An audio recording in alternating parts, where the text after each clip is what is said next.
Okay. All right. That's when you have two devices too close together. I was going to ask you guys if you could hear me, but I'm pretty sure you can because I just heard myself.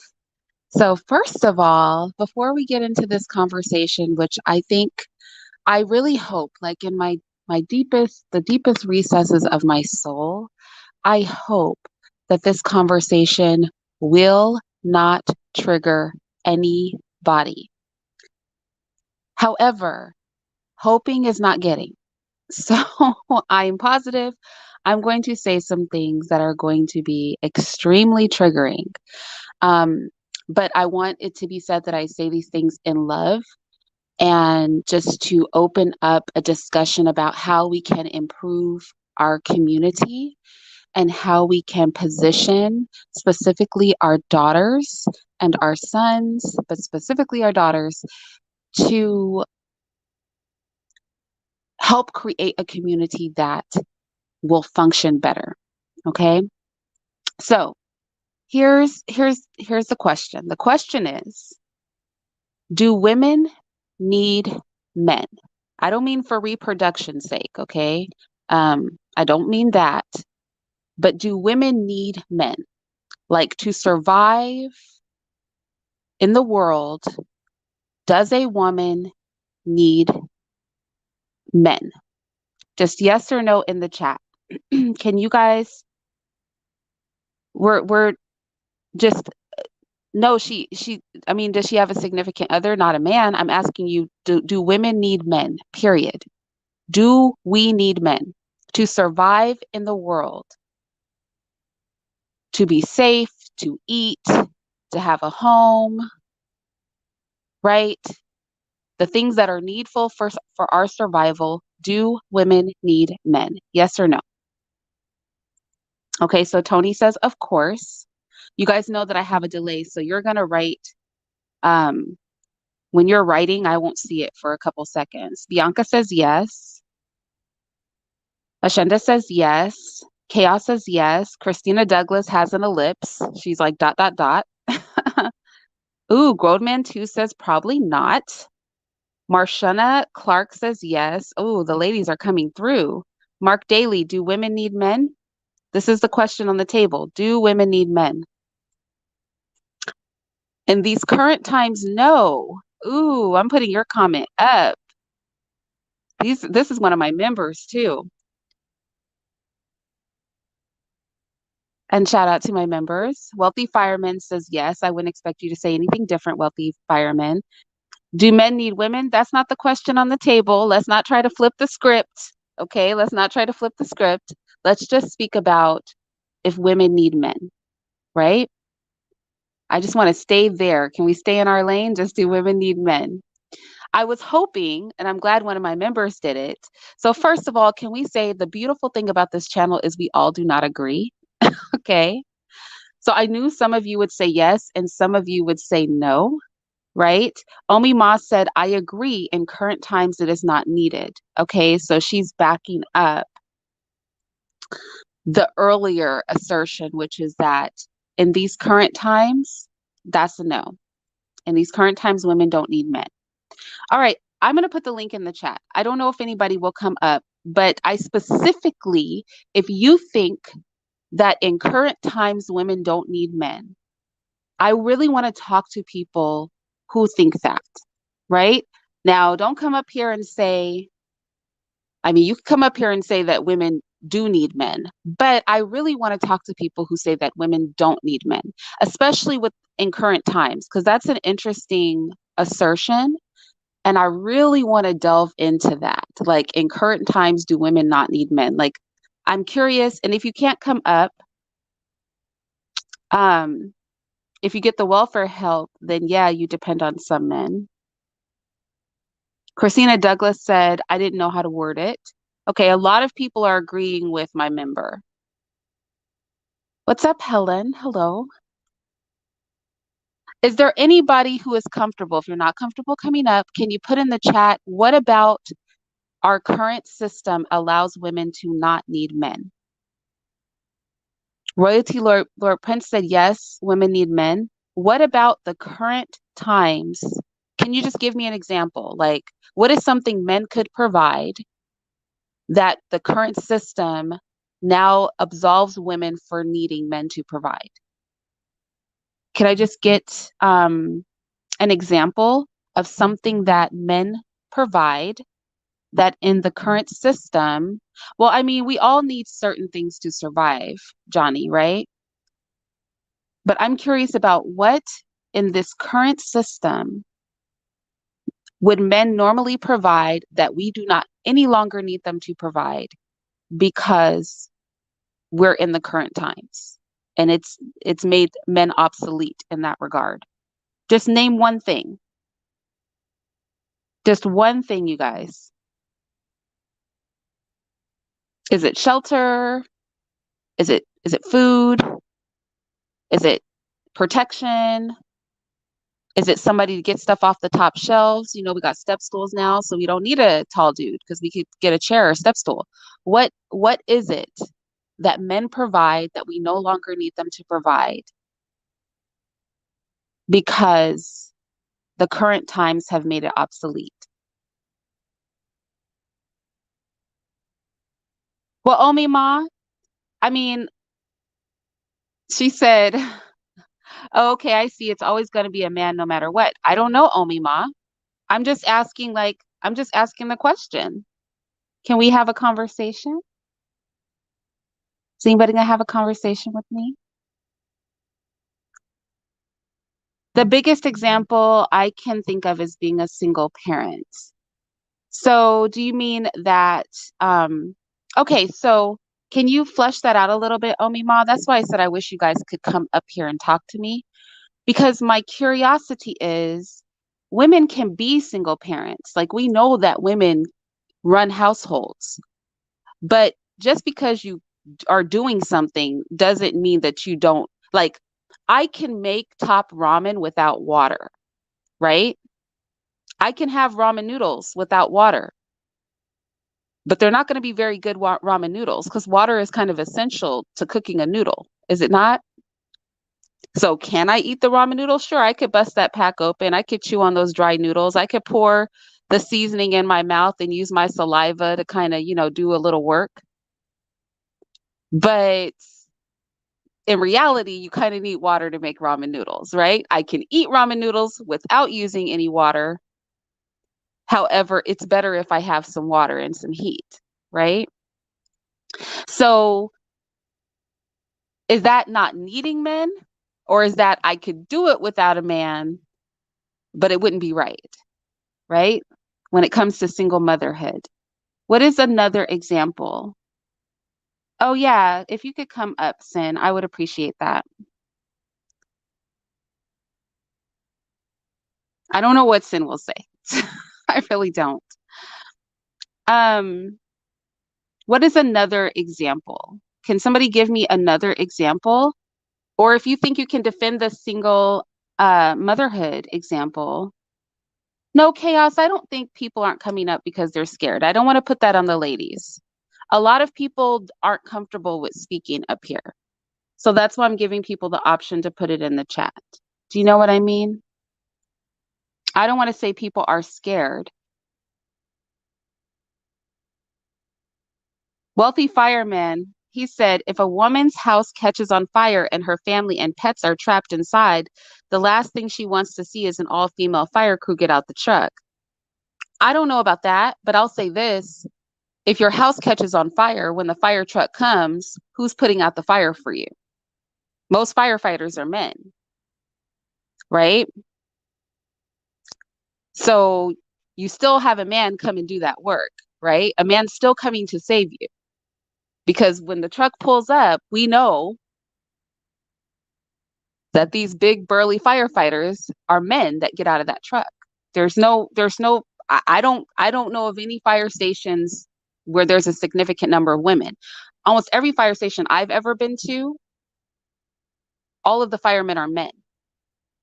So while I wouldn't say a woman, I mean, I wouldn't necessarily feel confident. I'm 5'2". If a bunch of little chicks like me, little tiny women like me hopped out of a fire truck, I would not feel like much was going to get accomplished, or as much would get accomplished as if a bunch of big old men jumped out the fire truck. But even without that, it has to be said that I'm so curious what you're going to say.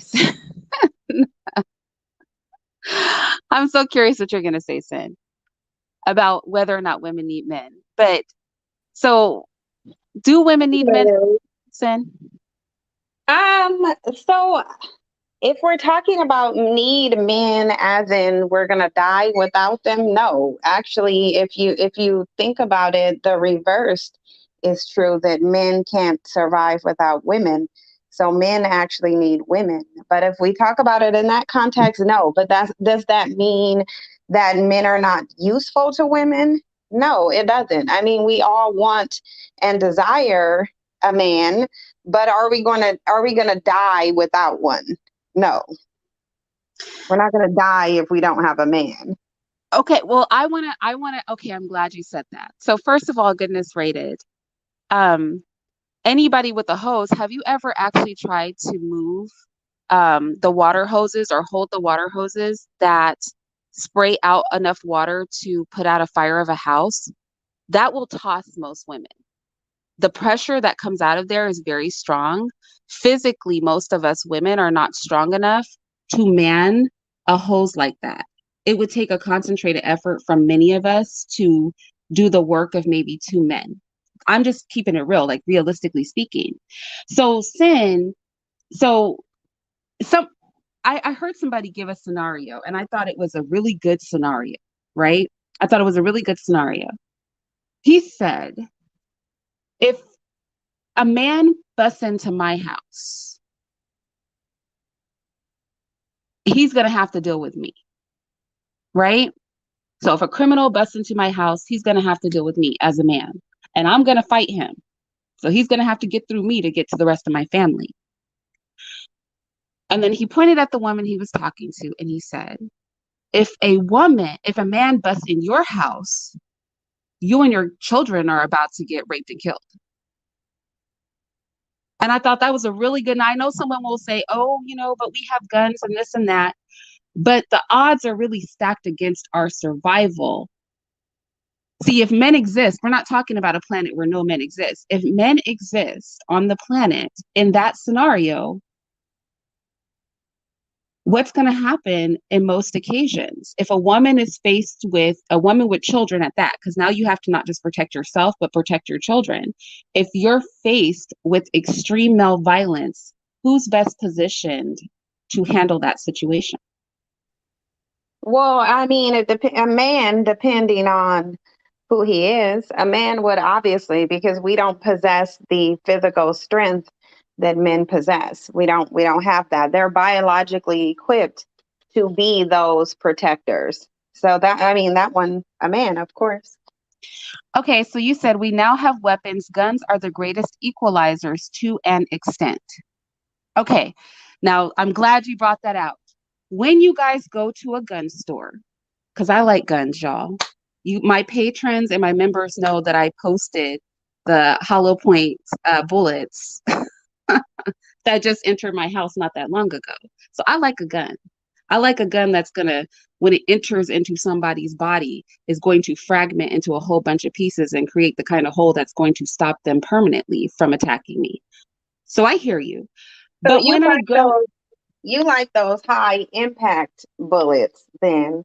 yeah, because you're not supposed to use hollow points because regular bullets make a clean hole, but you guys get yourself hollow point bullets, because if you're really trying to stop somebody, you could shoot them a couple times with a regular bullet and they'll keep coming. Shoot them with a hollow point and it busts them wide open. Even if you're not using something like a shotgun, which is definitely going to blow a hole in somebody. So let's say you have like a little 9mm, or some of us women like to carry our little petite 22s or something like that. I don't have a 22, but that kind of thing.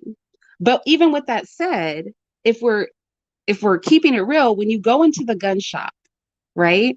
When you go into the gun shop, who's running the gun shops?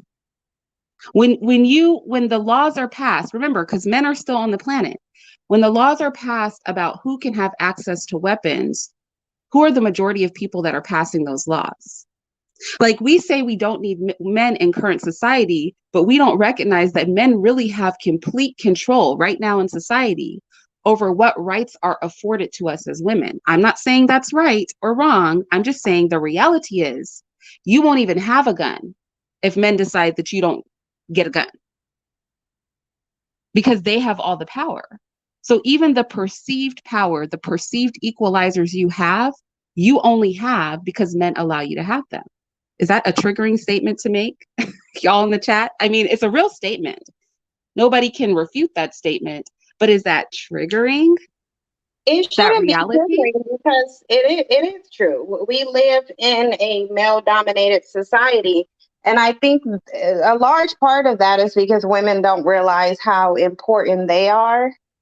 I think we've attached ourselves to doctrines and ideologies that that basically devalue women and the importance that we have, specifically the fact that men cannot even exist without us. So, I mean, I think if you are a group of people and you need someone else to birth you into existence, then that really should be emphasized. Like, it really should.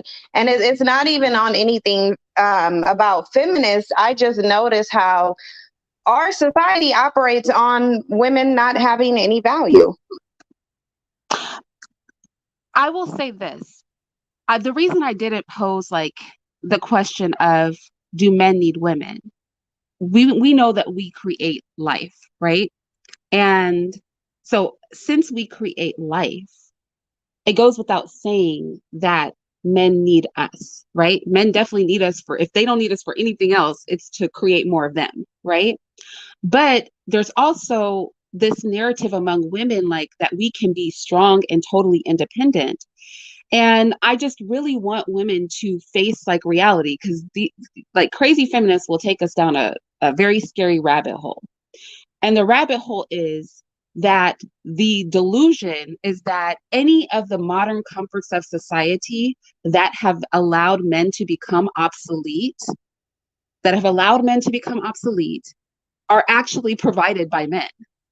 So they could easily snatch all of those things away because they have the power to do that. They control the industry, they control the governments. When you go into that gun shop to get that gun or to get that pepper spray, it's a man that 9 times out of 10 is selling you that.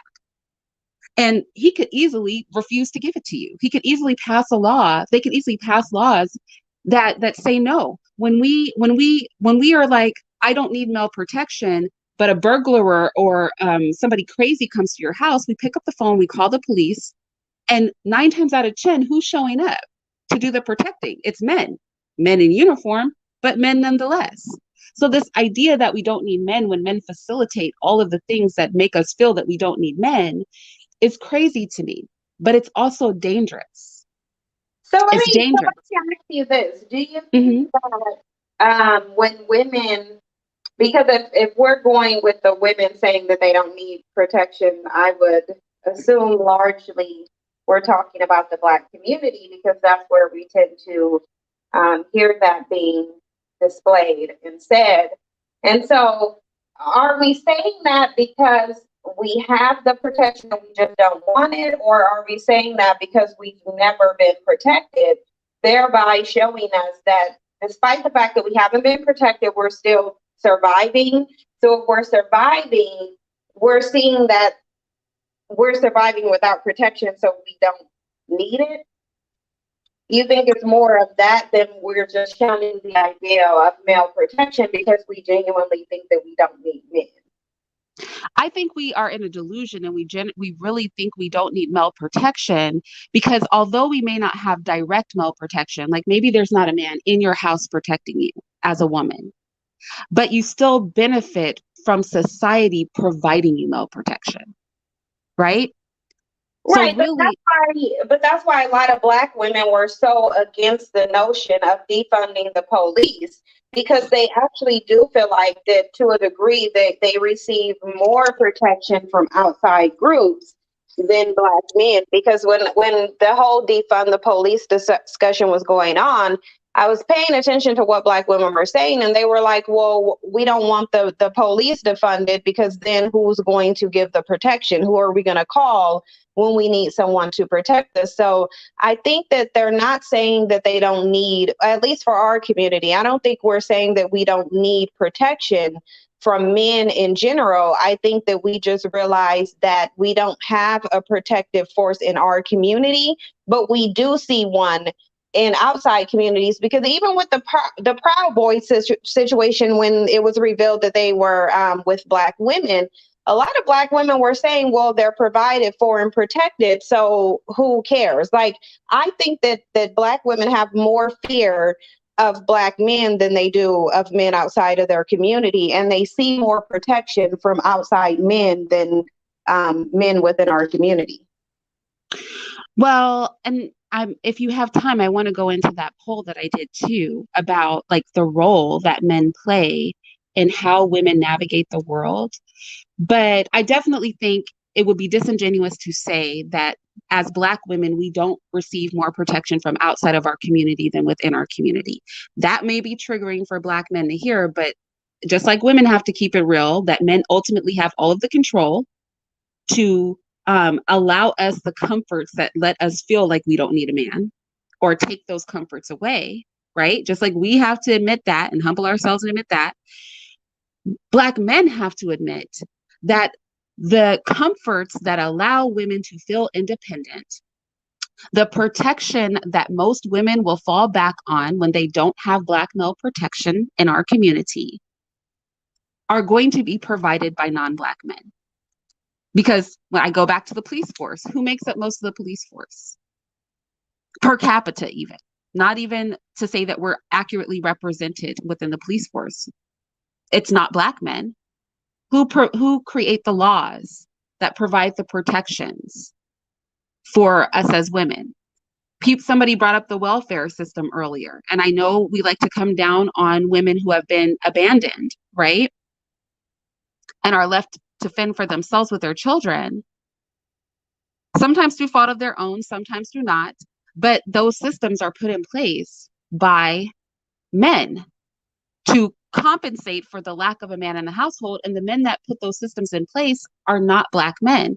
So I think we have to be honest that for sure, yeah, most of the protections and provisions that are provided to Black women come from without the community, because the world is not ran, and our country is not ran by Black men, so they cannot provide those things, and they don't. The men who have the power provide those things. Do you feel like can I like abuse your resources, and do you feel like setting up like so people can call in, or do you not feel like that? If you don't, I don't, it's fine. It's not that I don't feel like it, it's just that I don't have the time to. I'm actually right now getting dressed so I can run out the house and leave really quickly. Okay, because then I'll open up the panel after you get off, unless you don't care if people come up while you're on. No, I don't care if they come up. They can absolutely. Okay, so let's add Mark up then. Hello, Mark. What are your thoughts on this? Hey, Irene. To answer your question, just listening to you, I do believe that, it's highly dependent upon men to protect and lead civilization into future. Um, I've never, as a being a man, I've never said that I don't need a woman. I know that I need the coupling between a man and a woman is very important. But I think it's interesting how conversations come into, where it's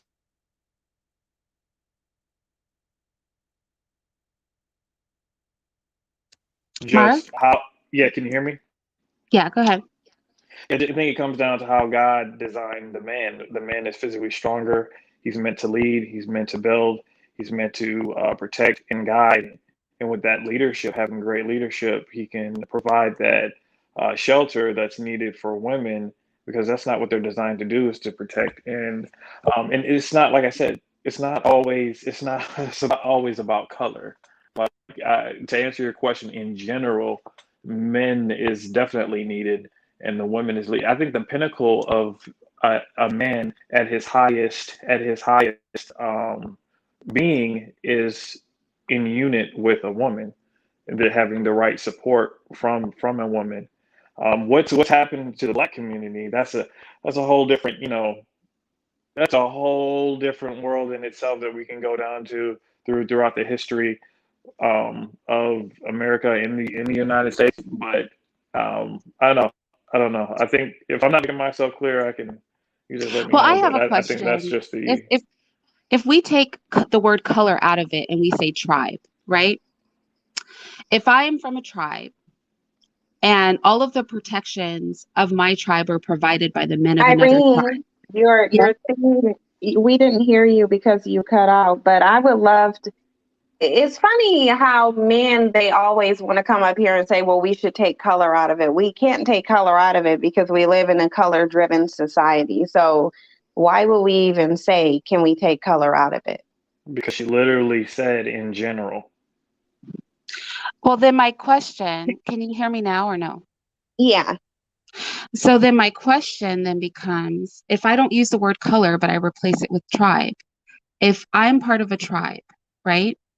And all of the protections and provisions, or the majority of the protections and provisions of my tribe are provided by the men of another tribe, is that not relevant? Or is it just, well, as long as a man's doing it, then that establishes the status quo? Or is there a danger in another tribe having complete control or virtually complete control over the protections of my tribe and my men and my tribe not having that power? And why is our tribe allowing this to happen? Why are they allowing another tribe to provide for their community? Because we've been disenfranchised. I mean, there's a lot to say that is. Do you think that there's one point to explain the breakdown of where we are in Black America within our tribe? Yeah, I do. I do think There's a there's lot of another. there's a I lot of do. there's. You think that there's just Did one you want type me of to? explanation? You don't think that there's a. Did you want me to answer? Did you want me to answer that, or was it a rhetorical question? Yeah, I want you to answer.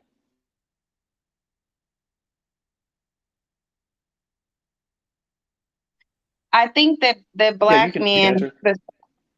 yeah, I am. I think that at this point, black men use their disenfranchisement as a crutch and as an excuse for why they're not doing things that nobody is really stopping them from doing.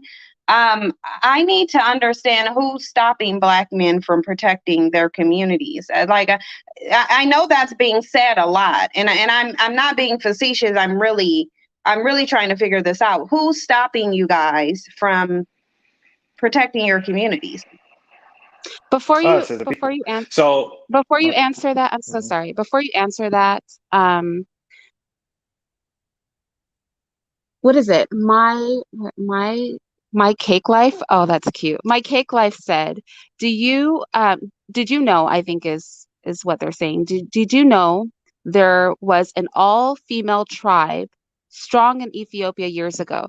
The fact that you even have to make that You're point right. proves That's that so it silly. is an exception. And exceptions don't make the rule, exceptions prove the rule. So you wouldn't even feel like shouting that out if you didn't recognize that it was abnormal. And because you think you're making a point, but its abnormality kind of makes your point moot, if that makes sense. But go ahead, Mark. I apologize. And I just want to say one thing, and the fact that you said years ago means that it doesn't even apply because it's not currently happening. So why even bring it up?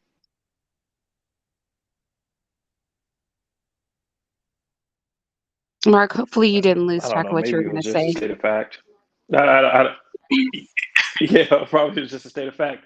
But I believe that it's it comes down to the anytime I see a kid that's running amok, either in the streets or is doing things that it's disappointing to just the world, to our people in itself as Black people. I blame the failure of a Black man and a Black woman that had that child. So it's the family unit and it's the home. Anytime that we are making mistakes out here, and there's a failure upon the mother and the father to train, to raise, and the guide that family unit, they're responsible for that. So we see a lot What of the what is breakdown within the black. Mhm. so how does that apply to protection though? Because we've never, as a group of women, we've never been protected by our men, even when we had the strongest family structure in this country. So I'm trying to, I just, again, I'm not trying to be facetious. I just know a little bit about history. So I'm trying to have you connect what you're saying to the outcome of protection. So how do you feel like inadequate parenting is creating this cultural dynamic where the men don't believe that it is their responsibility to protect the women in their community? Could you connect those two things for me? First, I would like to understand how were we not protecting in, let's just say, the 1940s, 1950s, where we had the one of the strongest marriage rates in the United States over white people. How were black men not protecting their own women? Because Like the marriage building and Wall Street. protection How was that not happening? because marriage and protection are two different things. Family structure and protection from outside groups are two different things. So you have married couples who one of the family members get victimized all day every day. So that's why I'm not understanding where is this connection You, between, because I hear men saying that a lot. They'll say if you want protection, just get married.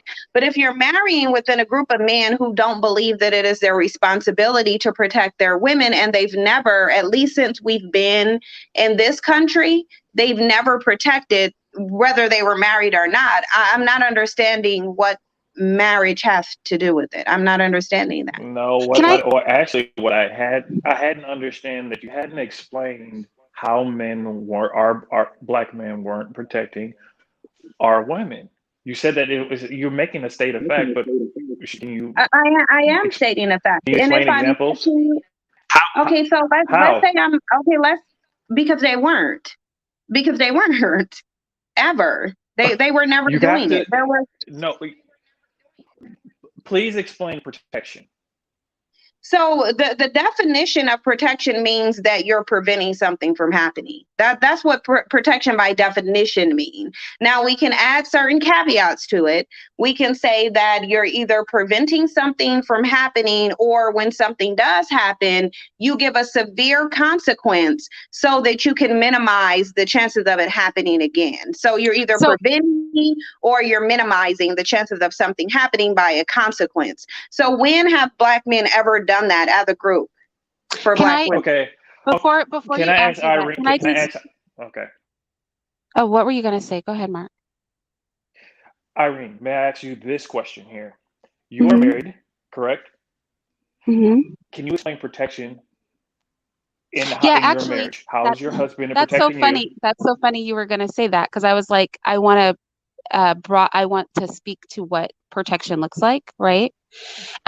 Specifically because you brought up the 1940s, and I even want to move what you said further. So let me say this. Protection isn't just about physical protection. I think a lot of times we think of protection like protect me from being harmed, right?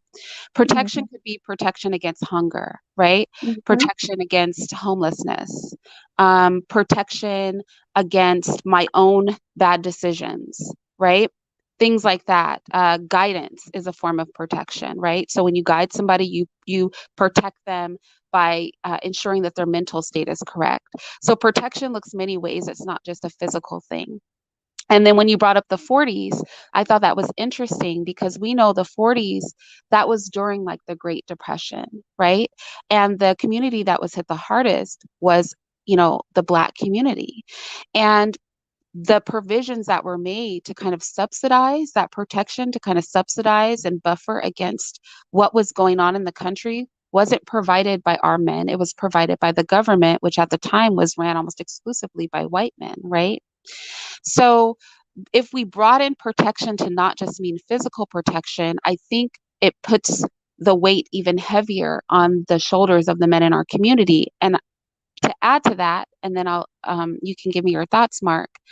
I want to broaden it further by saying that um, when we talk about uh, the protection of the Black community, this also leads into male involvement, right? So I did a poll the other day and I said, if there are active, protective, right, and fully present men around a woman, does that impact her relationship decisions and whether or not she'll suffer like abuse or mistreatment or things in relationships? And my argument would be yes, because somebody that is active and guiding and protective, first of all, nothing gets past them. And the woman is raised from a child up to respect that male authority. So 9 times out of 10, we won't see, if it's done correctly from the man, those issues. So then I think part of the problem is that the burden of problems, in my eyes, always falls to the man. You were saying the husband and the wife and the family structure. Well, the husband and the wife are not equal, right? The husband bears more responsibility than the wife, responsibility to provide everything and responsibility when everything goes wrong than the wife does. In my eyes, what are your thoughts on all that? And then Sin, what do you think about Game Changer coming up in BMT? I mean, it's your panel. I don't have to talk to them, so that's fine. My issue isn't so much BMT as it is Game Changer, but I mean, it is what it is. It's your panel. I don't have to talk to him. I'm not going to disrespect your platform, so he can. I don't. Certain people, I just don't need to pay attention to. I don't mind talking to BMT though. All right, Game Changer, are you going to be on your best behavior? I don't want any craziness on my panel. If he doesn't, he's just going to get cussed out. So it just is what it is. It's just about where he wants it to go. I guess that's the thing. The ball's in his court on how it would play out. But my thing is I just would like for Mark, because I think people are confused, because I see this comment from this Samson Keller, who said one example of sin being wrong is how the team football players self-sacrificed for numerous girls during the school shooting a couple of years ago. Seems it can never will be enough. So it's funny, because whenever Black men want to deflect, they'll go to individual instances when we're literally talking about group dynamics. If you, Irene, is referring to the government providing things, this is a group. So why are we bringing there's numerous individual situations of when a Black man may have intervened in a situation, but I don't see what that has to do with as a group, whether or not Black men have ever, number one, provided protection to Black women, and number two, have even been known as willing and able to provide protection. And so Black men have never protected anything. You never, at least in this country, had a reputation for protecting anything. It just is what it is. And that's why even Mark, although he's adamantly against what I'm saying, he can't provide even one example of when Black men as a group, the group community, a collective, done anything to provide any type of protection. And so it's just like, you can either name it or you can't. It's that simple. I don't know why it's so hard. If I'm so wrong and if I'm so delusional, it should be, I would think anybody in the chat box or on the panel can just give an example. I just don't understand why you wouldn't be able to do that. The problem that I have with what you're saying is that you can't debunk it. At its core, that I have an issue with, it's like you're making Black men out to be non-human. No, I'm not. I'm actually just stating facts. Yeah, it is. Yeah, it is, because it's like how are they non-human? How are they non-human because they didn't provide protection? How would stating a fact? That sounds very inhumane. That sounds very. Okay, that Okay, sounds well very then that's on inhumane. A y'all. young But boy that's that's on raised, y'all. that's That is brought your up, image that you've chosen to have. But so So, here's the so thing, Mark. I, Let I me am ask okay, you but something, Mark.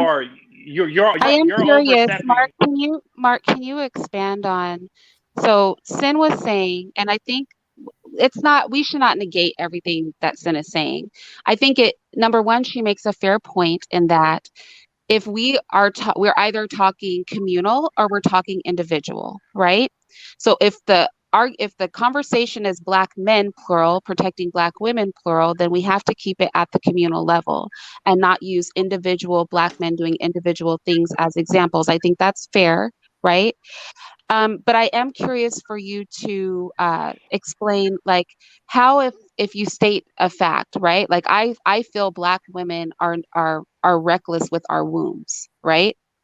So that's not dehumanizing to Black women. That's just me saying that we need to be more selective about who we give access to our body to. Just stating a fact, not to dehumanize anybody. Yeah, So I how is her agree. saying that? Yeah, and Sin agrees with that. And so if Sin says Black men have not in a collective, right, at the plural level, provided communal protection, why do you think that is dehumanizing to Black men? Okay, well, to say that we're absent of giving those things, I think that within American society, even within this economy, there's there's highs that we've hit and there's lows. For protection of Black men at its height, I would say that we have done as much protection as we could. I think throughout What the does that look era like? in Right, but history. hold Okay, on, but can you give us so an example of right. what that was? Because you keep saying that you've done stuff, but you're not providing Well, time for an So example. Mark, Can you give let- the example? I can't really, I can't really understand where you think that we failed. Like in the ninth, like for when I said like Black Wall Street, when I brought well, that Mark, example Mark, up, when Okay, we but had the that's resources to build those, so so now we did not have. what happened to Black Wall Street, Mark? What Mark, happened to Black Wall Street? Because there was many of them, but you're specifically referring to Tulsa. What happened to Tulsa? A couple of them.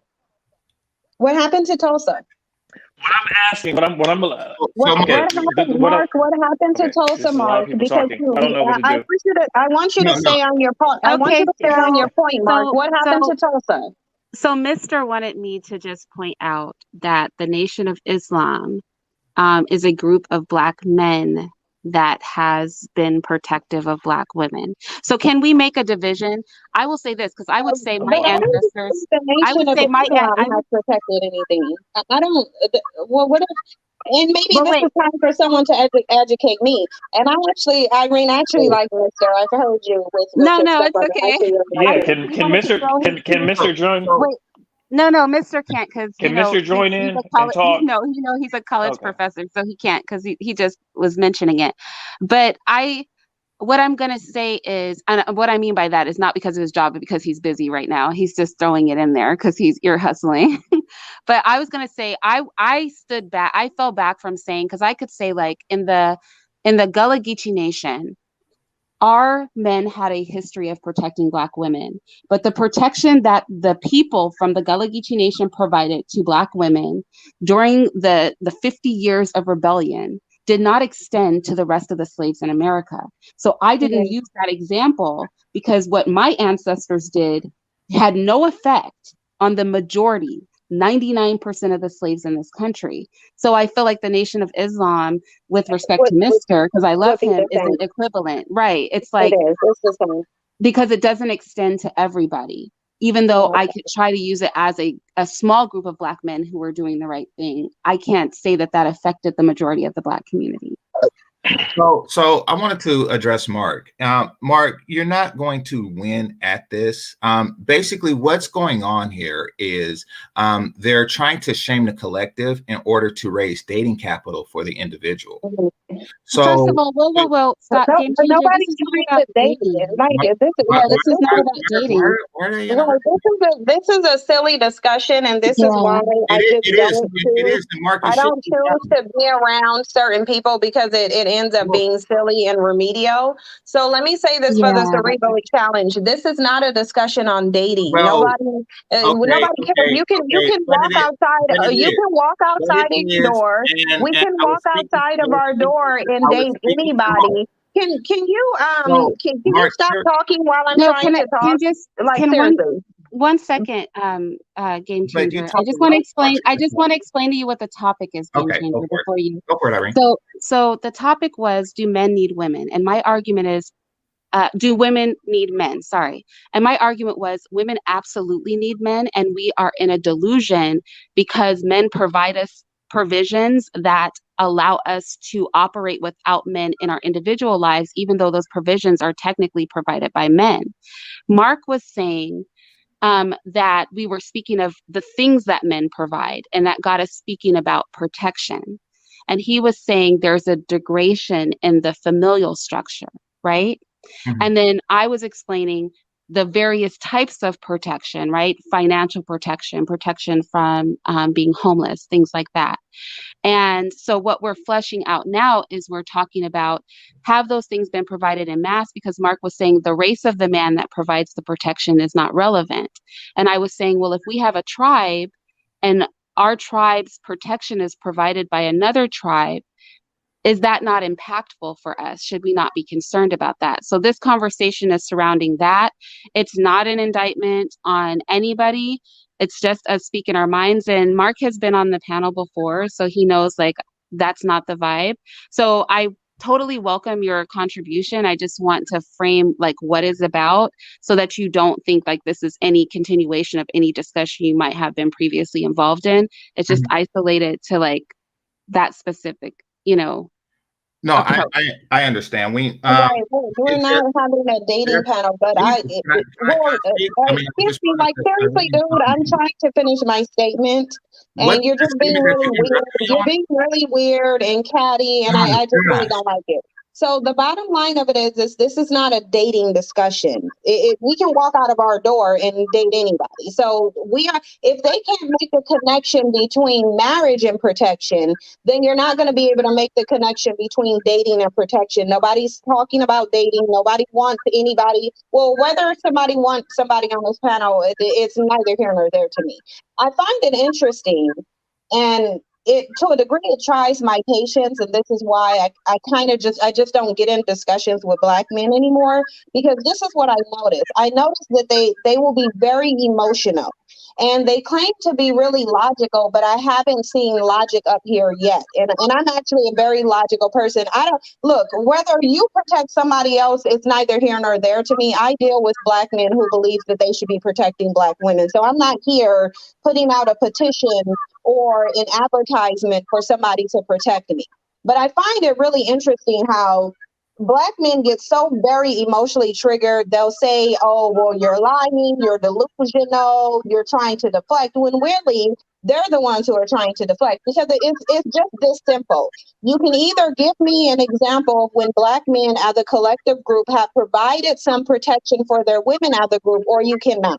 And if you cannot do that, then you just can't do it. Why can't you just concede that you can't do it? Now we can speculate as to why you've never done it, but the fact of the matter is you have not done it. It's a dead issue. Not one of Right. you I mean, logical we get thinking, your point. overly emotional men It's can my give turn, bro. any example. None of you logically thinking emotional men can give any example of any era of time when Black men were ever even known for protecting any women. I mean, just give me one time. Saying the Black Panthers, that was 60% Black women, that's not an example. The Nation of Islam is not an example. I want to know when Black men collective as a group, meaning a Black man cannot walk into any white community and do anything to a white person without consequence. But you've allowed that to happen to your community. Again, we can speculate as to why, but we know it's a fact that it's happened. So either provide the example or don't, because I'm not going to discuss this with you guys. And your emotional trigger doesn't do anything to me. It just doesn't. Okay, So so can you Irene, provide the example? okay, so Irene, what I would like to do is say thank you for the recap. I also want to say that when you say, do Black women need Black men? Does that include for relationships in the inaugural question? I meant it overall, right? Because Including relationships. well, we Overall does include relationships, correct? And well I'm of not all being kind silly. of it includes relationships, but of all kinds. I wasn't specifically meant. I didn't Yeah, yeah, specifically mean like, of all do kinds, we right? need them like in the home? I meant, can women survive, right? Right. Without men, period. Okay. Okay. So on that particular note, what I would like to do is I would like to talk to Mark, and I would like to do so uninterrupted, if I may. Irene. Okay, go ahead and speak to him. That's Okay. right. 'Cause you don't have to be passive aggressive and catty like a woman. I know you may be on your period, but you can just say, "Can This is the everybody mute interruption up I'm so I talking can about. talk to Mark?" Like I don't like This is you. the interruption I'm Literally, talking like, about. dude, seriously, do you want a tampon? Do you want some So, Midol? so Because I got something that can calm down Okay, your wait, cattiness if wait. you're on your period. I I'm can slide you a tampon if that's what you need, and a Midol pill. I am curious where he's going with this. all right. So go ahead, please, game changer. Okay, thank you. So, Mark, please make sure, or please be aware of what's going on, so you're not baited into this.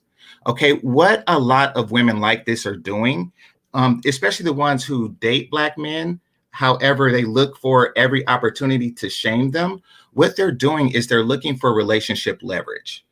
They're looking for the end all be all reason that they can be disrespectful and that they do not have to perform individually in the areas of womanhood for men. You see, a lot of women fail individually as women. They know this. They lack what it takes to be effective women, effective mothers, wives, et cetera, et cetera, et cetera. Now, you'll find these women in their late 30s and single and incapable, unwilling, or just not competent enough to create and sustain families.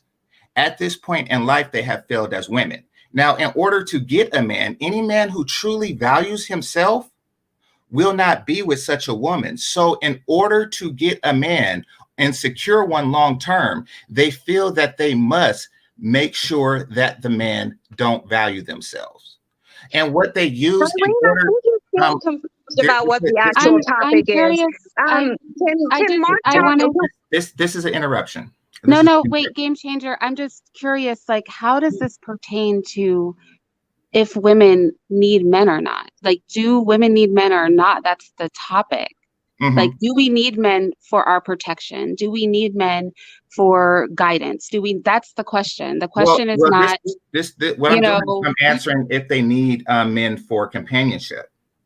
Right, that's not the question, because a woman can be in a relationship. You said overall. Right, but this is not about dating. It's not about that. It's about societally. I'm telling you, but wait, I'm telling you, this conversation is not about dating. It's not. It's about in society. Do women need men? There is an idea that women have no need for men, that we can survive independent of men.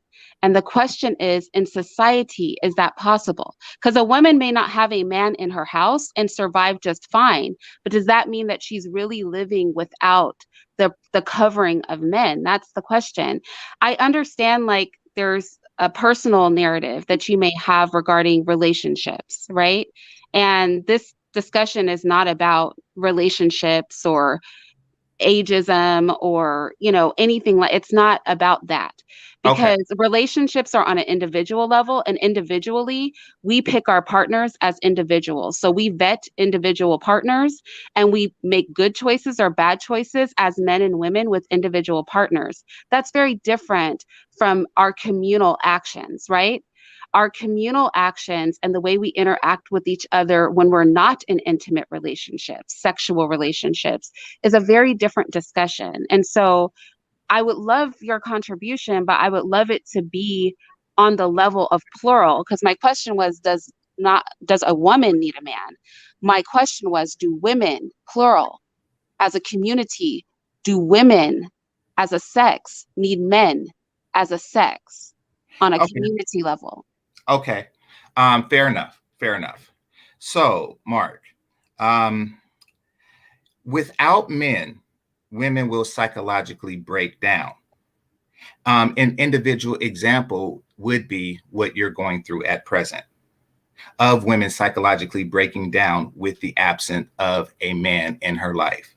When women reach a certain age, absent a man, a strong male presence in her life, bedroom, etc., etc., etc., she tends to resort to desperate tactics in order. Right. So, and can anybody Oh, God. provide an example of Black men protecting? Like, really? Can I, Because Irene, we agreed on this, please. progress this conversation. Irene, Can somebody we agreed on provide this, an please. example, be it Mark, be it BMT, be it the bleeding bitch all over the panel? Can somebody give an example of when Black men were known for protecting their community? Can someone do that? Because Yeah, all I'll I'm hearing is a bunch of dumb deflections. Really, this is just dumb deflecting at this point. You can't do it. I asked a question just like Omnima said. I asked a question 20 minutes ago. Y'all got me all feelings as men because you can't be logical. You're emotional. And now nobody's answering that question. Nobody cares about your opinion on somebody's dating decision. Nobody cares. Nobody asked for So, Irene, I was talking to Mark. Okay, so I will help progress the conversation because you're kind of touching in a way on what my poll on my community tab was about. I think that if we see a dysfunctional woman, women are not built to do the job of men. We're not built to bear the onus of provision of our own protection, provision of running our own families. We absolutely need men for that. And when a woman is positioned, not guided, not led from a child up by strong male leadership, then yes, emotionally, because women are not built for it and we are not men, it does affect women. And I think it's not about age. I don't think it starts affecting them in their 30s. I think women are affected by this in their youth, hence the 60% child sexual abuse rate in the community. We know that, we have women in our community who are abused at very young ages, and that abuse is enacted by Black men. The reason, overwhelmingly, statistically, the reason that's possible is because those women are not under the protection of men, number one. If there is a reckless mother, to check that mother. There's not a man in the house so that a man knows that he's contending with a male energy, and that if he steps into that house and he abuses anybody in that house, that there's a man that he has to answer to. So I think this starts in infancy, not at 30, but in infancy. I think the presence of strong, positive, loving, guiding, protective male leadership is essential from birth all the way up into elderliness. I don't think that there's a magical age where women start to break down. I think that breakdown can happen extremely young when there's not a father around. The damage starts getting done very young when the family is not filled with men who are providing the various types of protection to the women in their families. And I think on a community level, right, women actually need this, because when there's not that individual familial protection for a woman, that requires then governments to put in systems like welfare, which is assistance for people, be them male or female, although women take advantage most of absent parents, right? So that lack of financial protection, be it police, right, which is provision of physical protection for individuals who do not have the ability to have individuals around them that are providing that physical protection. So we see the lack of protection and what is needed in the societal institutions that are put forth to compensate for individuals not having that level of communal protection. I am curious, BMT, do you have thoughts on this? Well, I wasn't able, you said that I would be able to speak to Mark directly, Well, the uninterrupted, thing and is, I like wasn't, with all due respect, Game Changer, you were speaking to him directly, but I feel like and I was interrupted. you were. Yeah, And I I actually had a I point very interrupted similar. you. Irina, I actually had a point very similar to yours. It's just that I put the age caveat on there. Right, but I wanted to Being remove the passive age cat. aggressive, catty, and dumb because he can't answer the question. That's what you were and being. So stop and coming up I here wanted I pretending that you were saying something to make an actual point. You were not. so You were so being I catty. was You were so I being catty. That's what you were being. so And that's like why I you was got bringing I distracted would because like you for you to wanted to note get off that I'm topic not and being you're still interrupted. Are you not. going to do So, something I about was so if bringing you really think that you're are you going to a do man something and you about that? really I'm think you constantly have interrupted. a point, then simply name the time when Black men were So protecting the so community. It's am I that going to simple. It's that simple. It really is that is this simple. going to be like the tone of the entire conversation? Because I'm well, It's no, constantly going that's to why I was because I'm about to saying be real petty, and absolutely, I'm going to be extremely so petty. I am when going to because there's because certain you wait, can't answer the there's certain question things because that you before need can't to be answer the said. question. There's before we bring the lioness out of sin, I was asking BMT just because like we've all been up here a while and he just hasn't had a chance to say anything. I haven't So had a chance to say anything I either. was hoping he could say something and then that would just add to the conversation. And then the next time you spoke, it would just give like another layer because you've heard me, you've heard Sin, you've heard Mark, but none of us has heard BMT. So if you And don't mind, no one has heard me because I was interrupted. Nobody wants to hear you. Nobody wants to hear you. That's the thing that you So don't get. Nobody so wants to hear if you. The if chat box if doesn't I even can want right. to speak understand uninterrupted, those. You're if So not BM, contributing. I'm going to interrupt you every single time. I'm telling you that right now. I'm going to all right. interrupt you every single time I see what's going on because you here. don't have anything important to say. You're not well, even contributing. You I sound would like dumb. I would like to hear from BMT. BMT, what are your thoughts on this? Um, well, first off, good afternoon, everybody. Good Um, afternoon. as far as it goes, when it comes about women, do they need? It's true, and I'm not being the bearer of bad news, but they don't anymore because they have lobbying power, and that's something that you got to understand. When it comes to lobbying power and buying power, that's the great divider, and why they're moving ahead of the men. Like I'm not gonna pretend like this ain't happening because when I go to like city council meetings or when I go to like looking at budgeting, I see more black women there than I see the black men. Like they're figuring out like, yo, if I can't get the protection I need, then I'm gonna have to outsource to other agencies. And we're seeing this is why we're seeing the disdainment of them getting with different stuff or different coalitions or formatting with different groups because they're understanding like protection can't be with just a gun or with your penis or saying that literally I have this access. It's more subtle. And let's be honest, we're living in a country we never like show me the laws that black men that we have made. And I'm being honest, like I don't know a law that literally a black man, I mean, and let's not try to use Barack Obama, that Yeah, he's literally not even black.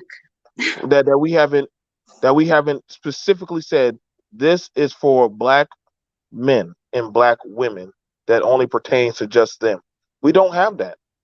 And that's a great and I mean, you can literally pull up one for the Native Americans, you can pull up one for Asians, but we don't have anything that literally protects us.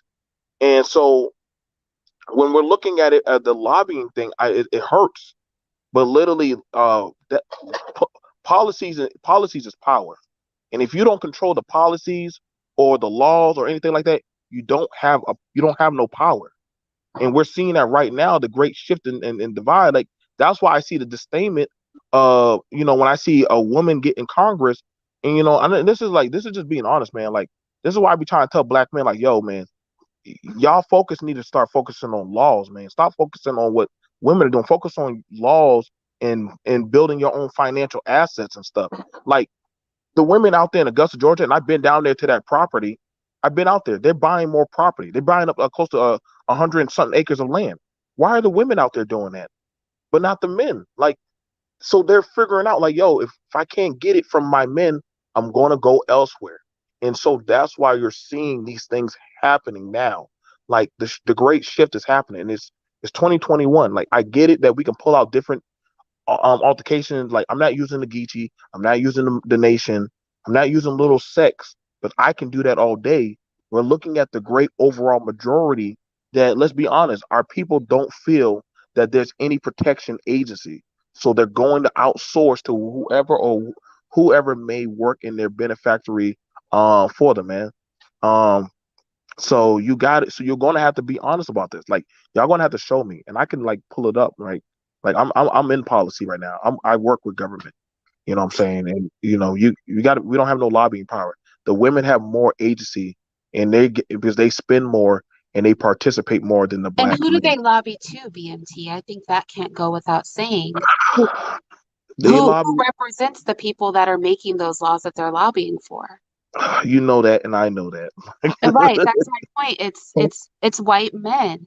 And can I just talk about, and if you're not finished, I'll let you finish. No, no, I go ahead. just want to mention like the needfulness for us to work together to have honest conversations. I know, for example, Sin makes a lot of people uncomfortable because she is pushing the reality in a way that's not palatable for everybody. I think BMT literally reiterated what Sin said in a way that was probably more palatable for people. But let's keep it real. If we aren't honest about our condition, then we will never improve it because we'll be denying it. So if I keep saying, I'm running a great household, I'm running a great household, but there are all these things wrong with my household and I'm not actually running it at all, then I'll never improve the things that need to be improved in my household because of the fact that I refuse to acknowledge the problem. So if we acknowledge that women need men, and we acknowledge that the provisions that have made women feel like they don't need men are being provided outside of our community, and that historically speaking, we have not seen in this country our men having the level of power and control so that the women can receive all of those benefits directly from their own tribe, their own men. Is it okay for us to say that without anyone feeling disenfranchised and recognize that it's only in the spirit of that we understand that that should change? That Black women should have to come to Black men for all of their needs and not have the option to bypass them because that is being provided by You somebody sound with like you're talking out of a tube. No, that's You sound like true. you're And, talking and out of like a I tube. said, no, that's true what you're saying, Irene. And like I said, listen, there's no shame in admitting what your weakness is. That just shows that, hey, you're actually acknowledging that. Like, listen, for me to get a lot of things passed, I kind of go more so like I have a woman that's in City Hall right now. If I need zoning, I go to her. If I need billing, I go to her. Like literally, I more so use more so the women in my network than I use the men because they're more so in key positions in in government than the men are. And literally, I mean, there's nobody not keeping the men out. It's just that they're not focused on those. But those women are moving into those positions, and you got to know how to maneuver properly. Like it's not like nobody's keeping us out of the schools. Like there's a school board election coming up. You know who was running for those positions? Women were. White people and Black women. I only saw one Black man. Like it's literally like it's like we're overlooking. We're worried about sex and submission. They're looking at I'm overlooking that if I get the power, I can make the rules. He who makes the rules, I can set the standard of what I want. And if you're not looking at that, then you're kind of mistaken that. How much I owe you? Game Changer. Can I give you like what it's 53 after? Can I give you 5 minutes to make your point and then we can speak to your thoughts? Yeah, most certainly. So the psychological breakdown that begins in a woman's youth, I agree in its existence, provided that her father wasn't available. But as you stated, that is the beginning of a psychological and emotional breakdown that starts in her youth. It manifests herself premenopausally. So, and that's because she's coping with a new reality that didn't necessarily exist when she was young. When she's young, she has hope for the future and hope that she will be like a quote unquote real woman. a real woman who accomplishes the real woman things of family, et cetera, et cetera, et cetera. The reality that it will not happen for many women does manifest itself in a psychological way that's not very pleasant. Now, and the reason why I want to say this to Mark was I think that Mark is experiencing this at present. I think that after decades of failing to secure a relationship permanently, women are resorting to nefarious tactics in order to do this. Now, this is a direct result of not having a man in her life. So again, we're back to talking about dating when we talked about protection. Like this, Well, he has remedial. a couple more minutes, then let's let him get it out. Okay. He has a couple more minutes. Go ahead, Game Changer. Okay, so thank you. Okay, so yes, it's manifesting itself in the way that you're experiencing now. So understand this, Mark, when you are confronted with such things, to just wait, are you speaking specifically? So you're not talking about the topic. You're talking about. I didn't understand because you're telling him it's expressed in the way he is experiencing now. Well, he's only experiencing what was, because I didn't really understand understand what Sin's issue was before, but I'm like really listening to you now. And are you telling him that his experience in this conversation is due to what you're explaining? And if that's so, then you're speaking to people as individuals on the panel. And this panel is not about you making an argument for the psychology behind why you think an individual is making their argument. This panel is about a communal discussion, not personal attacks, no matter how covered they are.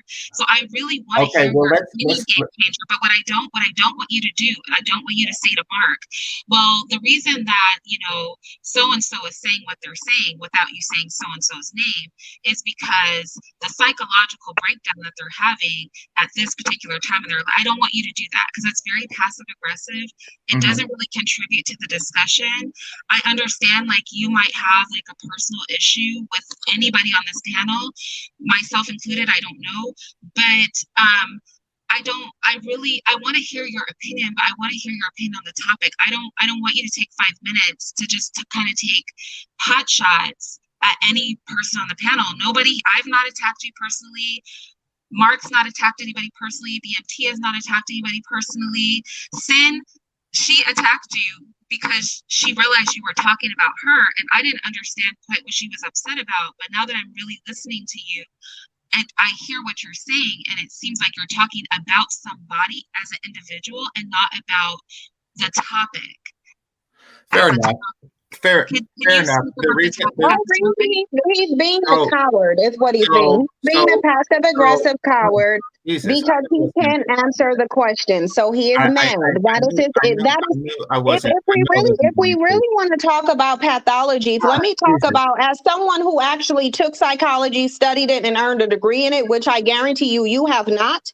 If you want to hear about a pathology by somebody qualified, I will tell you the pathology. There is a pathology to a man who is emotionally triggered and because he can't answer a question. Because the reality is,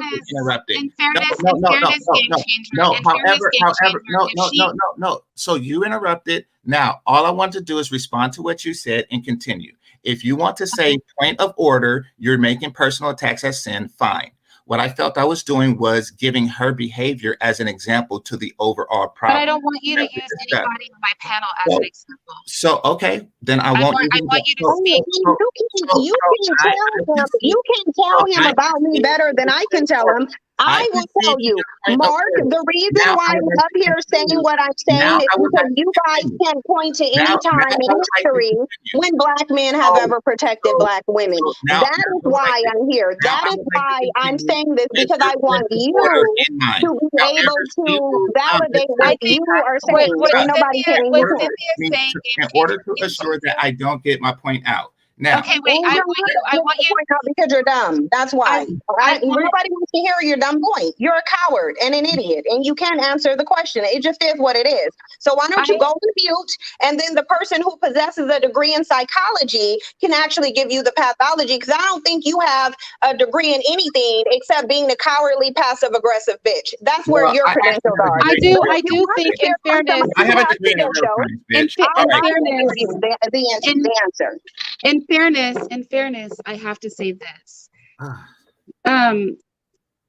It is not. First of all, I did not ask you up here, and Sam was very gracious to say, sure, he can come up, even though she had a feeling clearly that you were going to just try to talk about her. I didn't ask you or allow you to come up so that you could take shots at anybody on the panel. I asked you to come up because I was giving you an opportunity to genuinely participate in the dialogue, not to attack anybody as an individual. I just don't think that that is productive at all. I also really feel that, and I'm interested to hear, Mark's thoughts. I also really feel that it does make her seem right when she says, putting your personal feelings for me aside, without psychoanalyzing me as an individual aside, are you able to provide, because BMT was comfortable with answering that question, are you able to provide a time and space, since we're talking about women's need for protection of all kinds, not just physical protection, but all kinds of protection, where that was able to be offered by Black men, right, in our community here in the States? And when your response is a psychoanalyzation or taking shots at the person who asked the question, and she says, see, this is my point, is that he's not answering the question, he's attacking me, right? Now, she said it in a much more colorful way than I'm saying it. Like, in fairness to her, that's what you did. And although her response was very strong because she didn't like that you were disrespecting her, I don't know if you're capable of it or not. Irene, could you just say point of order and allow me to speak? Well, no, I did allow you to speak, but you were insulting people on my panel. I did allow you to speak. I tried to do that. Order, don't insult people on my panel and allow me to continue what I was saying. Oh, that's what you mean by point of order? To continue. Like, what do you mean allow you to continue? Every time she allowed you to continue, you turned into the passive-aggressive bitch that you are. So why would she give you the opportunity to do that again? You're not even qualified to make any type of analysis. You can't even answer one simple question. You're up here crying and mad for whatever reason you have, which I don't care. Whatever your feelings are about, that is your problem, not mine, not Mark's, not Irene's, not BMT. So don't bring your personal problems here. I don't care about that. Can you answer the question or not? Or are you not a man? You're just a cowardly, passive-aggressive bitch who's throwing a tantrum because he's too dumb to answer the question. Are you going to answer it or not? Because Mark don't care about what you have to say. Irene, the same point of order. She is direct. Okay, I think the best. The difference between me and you is that I'm not passive aggressive. I will address you. I'm not passive aggressive. I don't care about sitting there saying, I'm going to leave. I will say this. Understanding that this is a hostile panel, I'm going to leave. Can I ask Mark, Game Changer, I don't know if what he said to you was really useful to the conversation, but after hearing what BMT said, what are your thoughts about what he was saying about what, like, as a community, and I want to go back to what you were saying, like, about the difference between like, does the race of the man matter? As long as it's men that are doing the providing. Do you kind of still stay with that stance, or do you kind of have you thought about anything different or considered a different perspective since BMT presented like his opinion? Can you fix your mic? It sounds like you're talking through a tube, Irene. Is that better? Nope. Okay, I'll fix it. Hold on.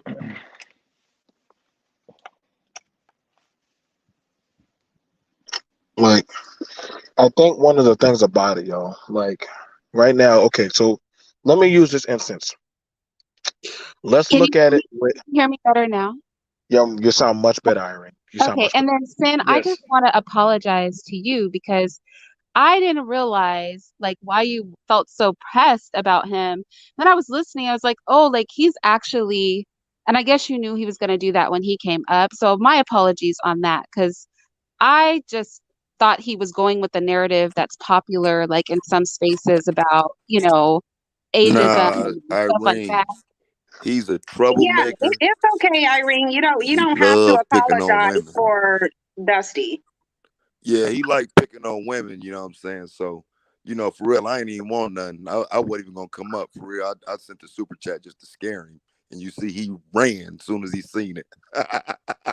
These dudes so cowardly. They be checking for y'all. They don't want no smoke with no man though. But what's up? How my ladies doing today, man? How my buddies doing, man? How y'all doing? What's I going on, wish he man? would have been here earlier so he could have left earlier. Like he just dumb. Like the whole thing, he's just stupid and remedial. At the end of the day, that's really just what it is. So I mean, nothing he says affects me because what these Dusties do is they sit up and they'll make assumptions about people's lives. I know my life better than anybody else does. So why am I sitting up? Why would I care about a dusty, effeminized, sugar booty, busted wide open for a dude, suck white dick, have to say? Like, literally, this dude is like a sexual deviant, weirdo stalker. Why would I care about anything he says? Oh wait, he's Okay, stalking you? Irene, you want me to answer your question? Yeah, I'm curious. Do you Okay. still have like the same sentiments or So the thing, I'm not taking, this is online. I don't take stuff, personal. I really don't, but what is good from your platform is that I try to learn and understand from people. I got a lot of stuff going on, but one of the things I think it's an interesting perspective, especially from Black women. Now that all this talking, I've probably just zoned out on 90% of the argument. But to get back to for real, I just in that time I was like reading and answering to someone's chat. I was doing a lot of other troubleshooting, but this is what I'm getting at. I want to understand how men, or Black men, voluntary or involuntarily fail Black women, and how we could get to the standard of other races of men in protecting their women. So how can we do that? And how are we failing?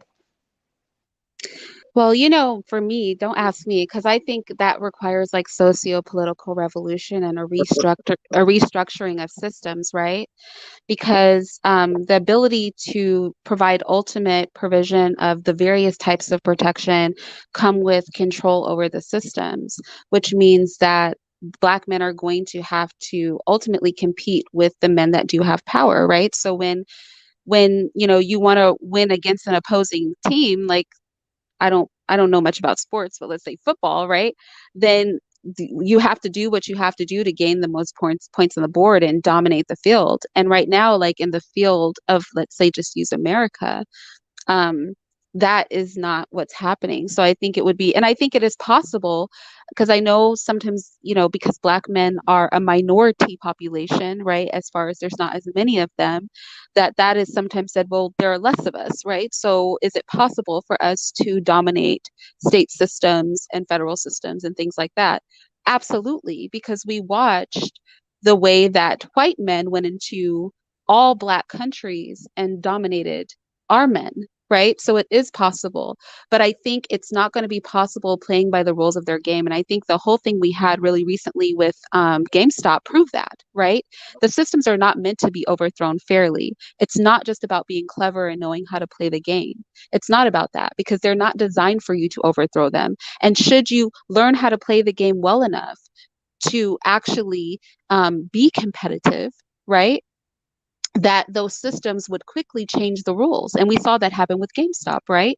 And that was a move of the little people trying to get control and to one up the big people. And they shut that down really quick. They show that you really don't have freedom to play the game like we do. So that brings us back to a revolution that looks more like the way that a power was acquired. But see, that's another conversation that I think makes people uncomfortable, because the mass power that these men have was not acquired by playing fairly, right? It was required with violence. It was required with aggression. And so then my answer to your question would be, it would be socio-political change via revolution, revolutionary action.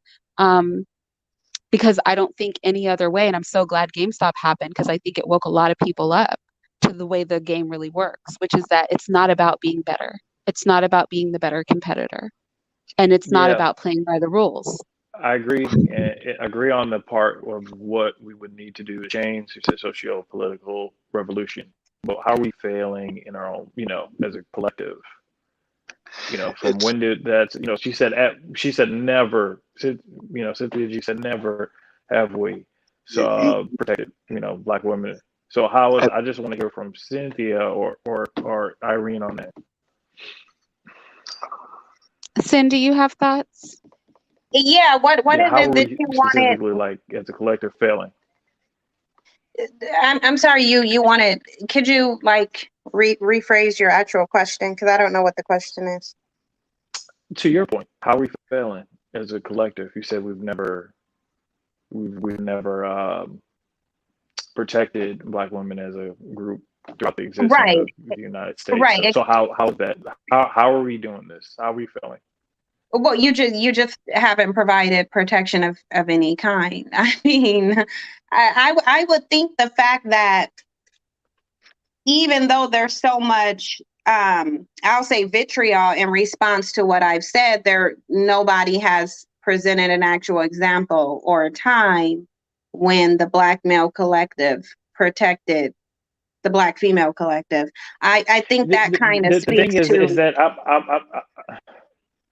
is Well, I there what I'm can any give an actually evidence example. though? going is you I said can give an example.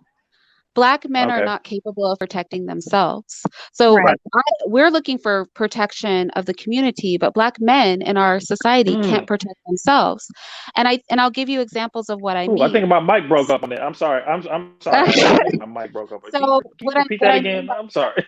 I said Black men are not capable of protecting themselves. I mean, as a collective, right? And I'll qualify that statement. Okay. So we saw in the 70s violent movements of Black men standing up and saying, this is about to get bloody, right? And the response to that was the infusion of laws that were discriminatory toward Black men, specifically, the infusion of drugs into our community, and the use of white dominated money as an incentive to cause abuse to our own community. And then after they incentivized self-abuse within our community at the hands of Black men, they then penalized those Black men in excess of their own men, right? With a lot of the laws they passed, and incarcerated them. So that now our country has the highest incarceration rates, right, of any first world country. And those men are predominantly Black men that are incarcerated, per capita. So the inability for Black men, because Black men are in competition, right, with other men, and white men have drawn the game so that the competition is acquisition of their dominated money, right, in their dominated society, it has caused Black men to engage in behaviors that are actually communally counterproductive in an attempt to gain power under a system that abuses them, right? So not even having the ability to ensure that huge portions of our population do not become incarcerated, right, for petty crimes, not having the power to fight back against the systems. We had a so-called Black man in office, right? We had a so-called Black man in office. And what did he do to correct the disparities that were put in place that disproportionately affected Black men. He did little to nothing. He did more for the homosexual community than he did for the men that represent the man that gave him life, right? So this inability for Black men to protect themselves within the system, or as Neely Fuller Jr. said, you're the man until the man shows up to your house, right? You're the man until the actual man shows up who has power over you. And I want to go back to an old slave narrative because this trope has not changed, and it speaks to Cynthia's point. There was a slave narrative that we covered here on this channel and that I teach over at the Institute, the Children to Analyze. And this slave said, a slave cannot be a man. Why can a slave not be a man? Because another man has control over you. And you can never exert full manhood. That's why Neely Fuller Jr. said, I'm an old boy. And I say I'm a boy because white men control this society, and I can never be a man under another man's control. And so without the ability to protect yourself from another man's control, it can definitely feel overwhelming to then have women and children looking up at you saying, protect us. And you guys are thinking like, dude, I can't even protect myself. Or maybe some of you don't realize that you're not able to protect yourselves. I'm not a man. I can't imagine that pressure, but I would guess it has to be a lot of pressure. That's my rant, Mark. I think one of the things about it was I sat back and I listened for a while on the talking points, and I've started leaving and unsubscribing from a lot of BS. Is for the fact that there's no fight for political or sociological power here. It just ain't none. It's more fighting for the bedroom, or all kind of like lower vibration talking points. And it blew my mind in 2021, the smallest diversity group, the LGBT, beat out us in getting more shit. And that literally, we still talking about the goddamn Black woman. And I'm like, y'all don't see a whole group, and now another group is coming to the US and they about to beat you again. But we're still worried about sex. So when people outside of our community think of us nothing but just animals, because an animal only knows how to do is eat and fuck. Excuse my language, but that's down to what an animal does: eat and fuck, and that's it. Animals don't know how to do nothing else. And when that's your genetic mindset, then you're no more than just a slave. That's it. Because other groups are trying to fight now for whatever scraps that they can get out of this country.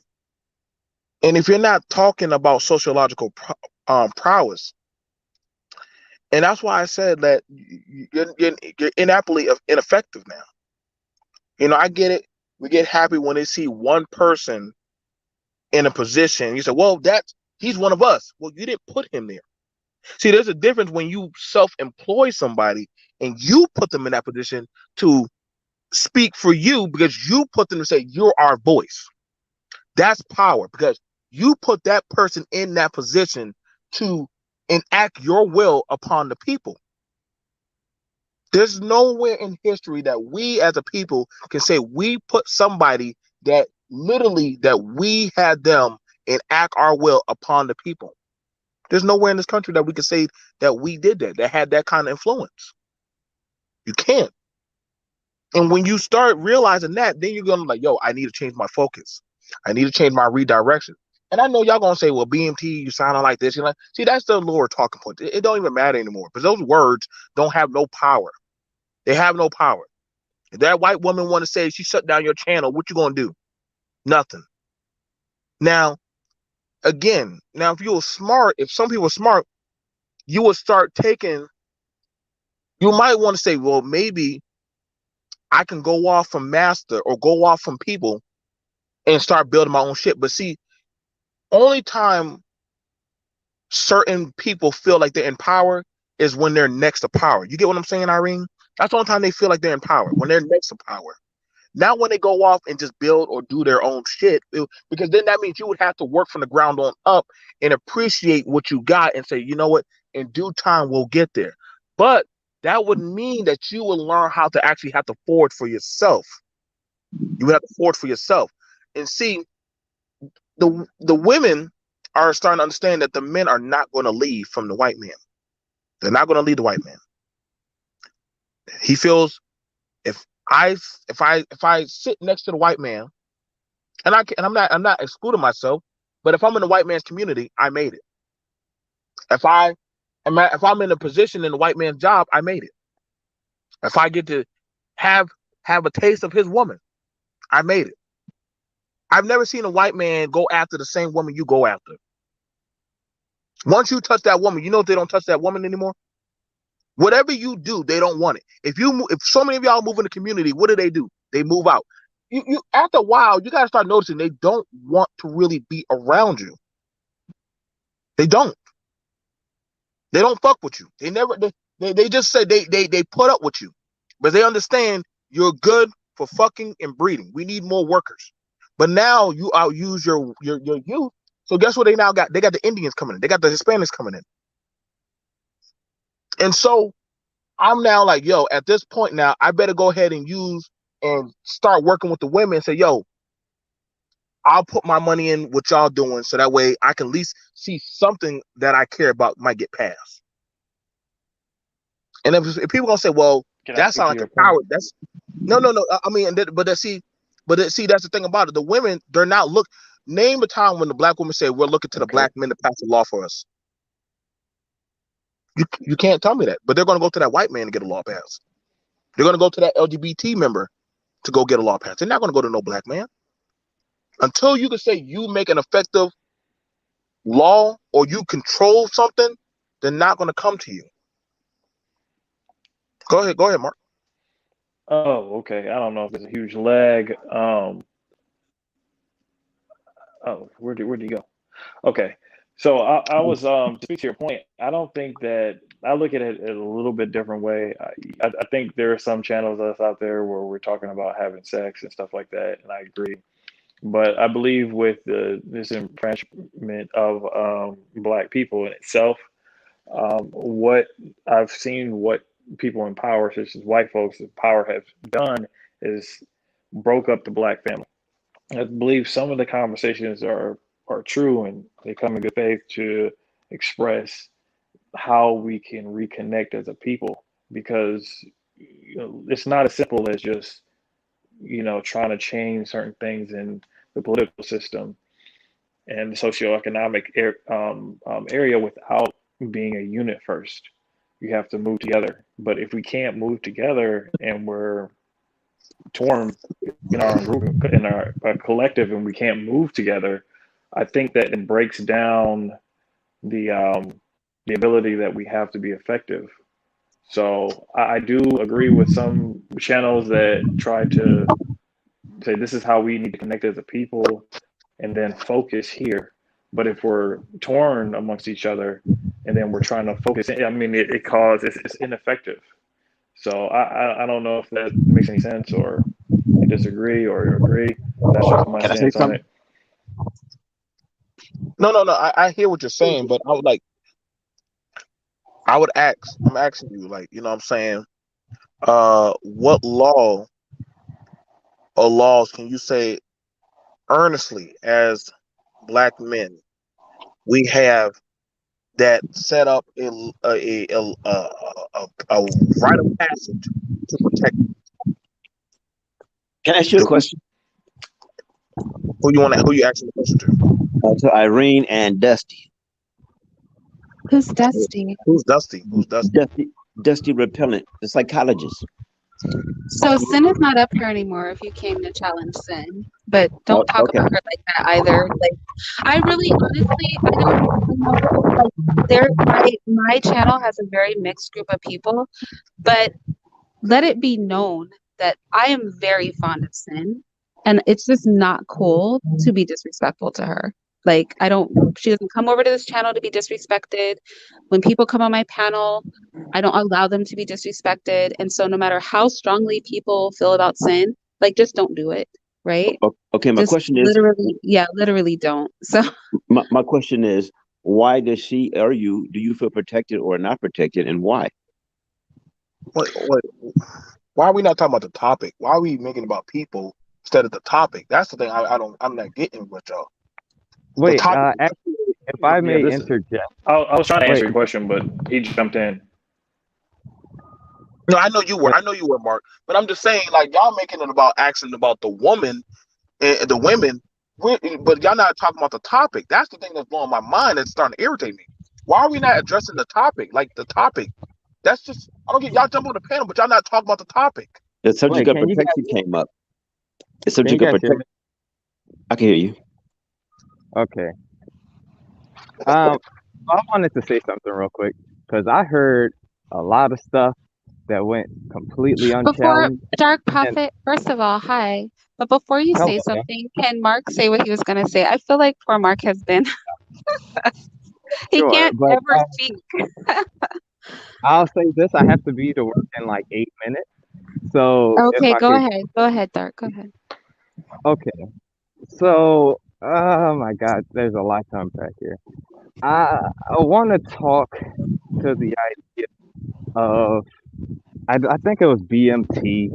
I don't know who was saying it, but one of the guys on here was saying about how black men are completely ruled by their sex drive and that sort of thing.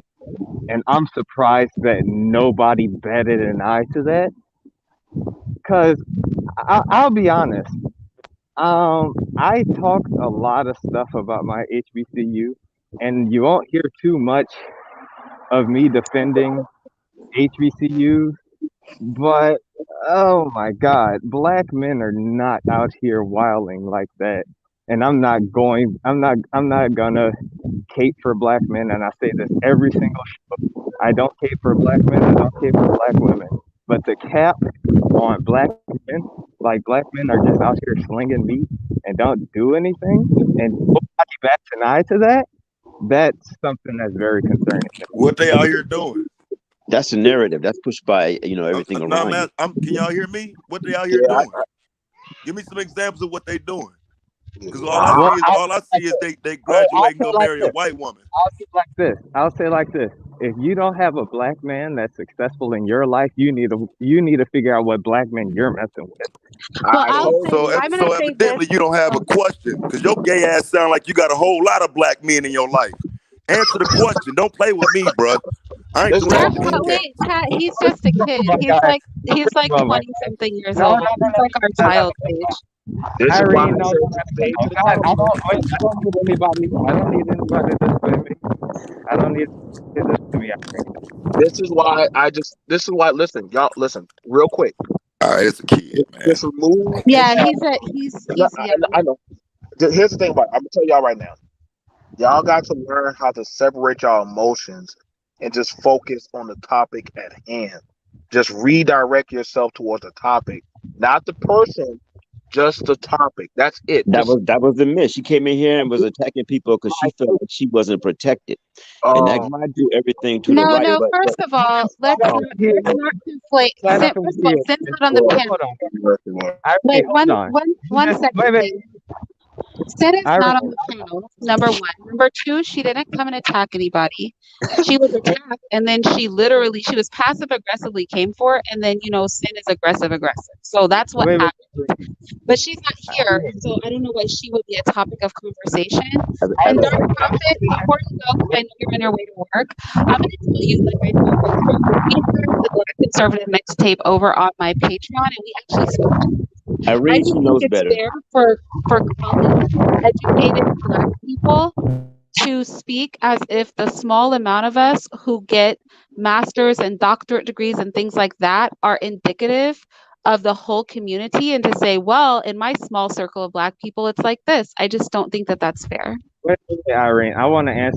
First of all, I want to answer to whatever that Pookie on the panel was No, don't talking about. call him a Pookie. Don't call him a Pookie. Don't call him a Pookie. He called me a I fruit. try to bring you So back if he to can call me a fruit, I could definitely call this dumb ass Yeah, a but fruit. just like I let Why? him know that you were young, and he's not trying to come for you like that. Please Yeah, don't but yeah. call him a Pookie. Dusty, No. As Dusty a got everybody man, fired up. not only just as a man, as a Black man, calling somebody a fruit, you know, is the worst insult that you can call somebody. That's first and foremost. So you can't say that he wasn't coming for me. I mean, That's just No, I said when he's you not suggest now. that people don't have men in their lives or haven't had a man in their life, you're taking the first shot. Bro, you're funny, bro. You're the one that just was going on about how black men ain't this and that and the other. You Sir. didn't hear So what he just said. You didn't hear what he just said. I was asking you to qualify your statement, bro. Don't even try to point that on me, sir. You Okay, came so for I me. was trying to I get don't you know. to qualify your I was statement, saying bro. black men, and you're in from the way it sounds, you're a black man. So you're included in that.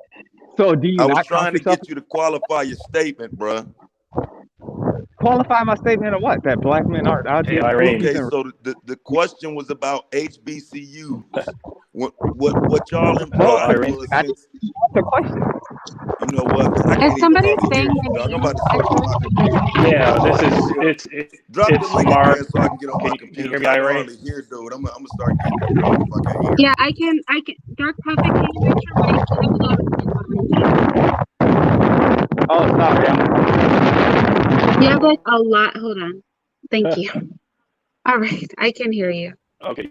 Yeah, I was saying, Irene, you have you great topic. You just got some interesting folks on the panel. I don't think it can progress. This conversation can progress to to where it needs to be.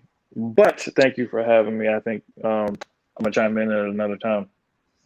Yeah, I appreciate you coming up. I really enjoyed the last panel that you were on. I enjoyed talking to you.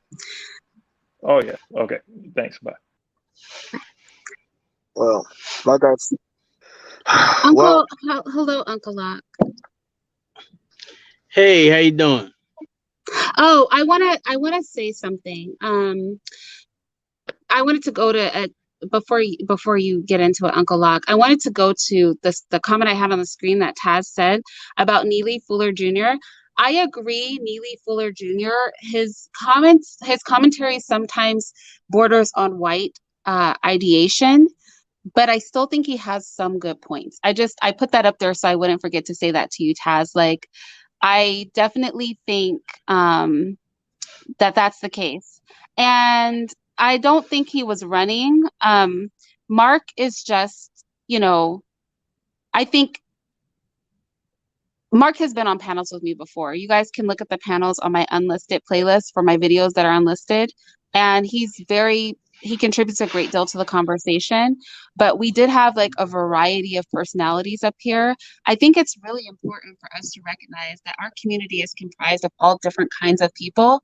On this channel, there are all different kinds of people. So obviously I attract people with more conservative viewpoints overwhelmingly, right? However, it's very diverse over here. And we do have to have like conversations that are among people that are not exactly like us in our mentality or in our background, or we're not going to progress as a community because we're not all the same. So we have to be open to that. And I'm sorry, Uncle Locke, you were saying? Uncle Loke, right? Yeah, Uncle Loke. But she say Locke, so I ain't tripping. I said Locke, but I've never heard you say your name. I've never heard anybody say your name, so I apologize.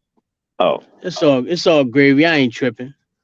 What I would like to say on the topic is this, right? In reference to black women not being protected. I've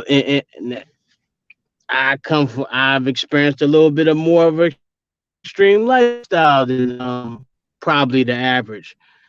And my observation, black women are very protected. It's just we go to jail or get killed afterwards. What's happening, and it's not like an attack on black women, but it's just a situation where black women treated POWs since we got here or we were already here. The thing about it is the black men are focused on and targeted the most. And apparently their co-conspirators are now black women since the 70s. Now, I don't know. It would be based. I don't know if it's because it was based on it was because it was designed like that. Opportunities, but that's what it is. That's me the or fact now. is he 30. breaking up? That's not just me, is it? I'm breaking up. I'm sorry. Yeah, you're breaking up really badly. I think it's me. Hold on. You're just breaking up. Is it? I'm breaking up. You're much better than that. Yeah, you're breaking up really badly. Try to talk again, because I didn't hear most of what you said. Now, what I was saying is that based on our experience in this country collectively, right now we are still at war. Whether the masses believe it or not, and apparently it seems like, and based on the concept and the conversation about black women not being protected, the black man is not being protected. So us collectively, we have to work together and deal with each other. But the thing about it is, in the essence of the family is the stronghold in every situation, even in reference to war. So it's just like we have to work together.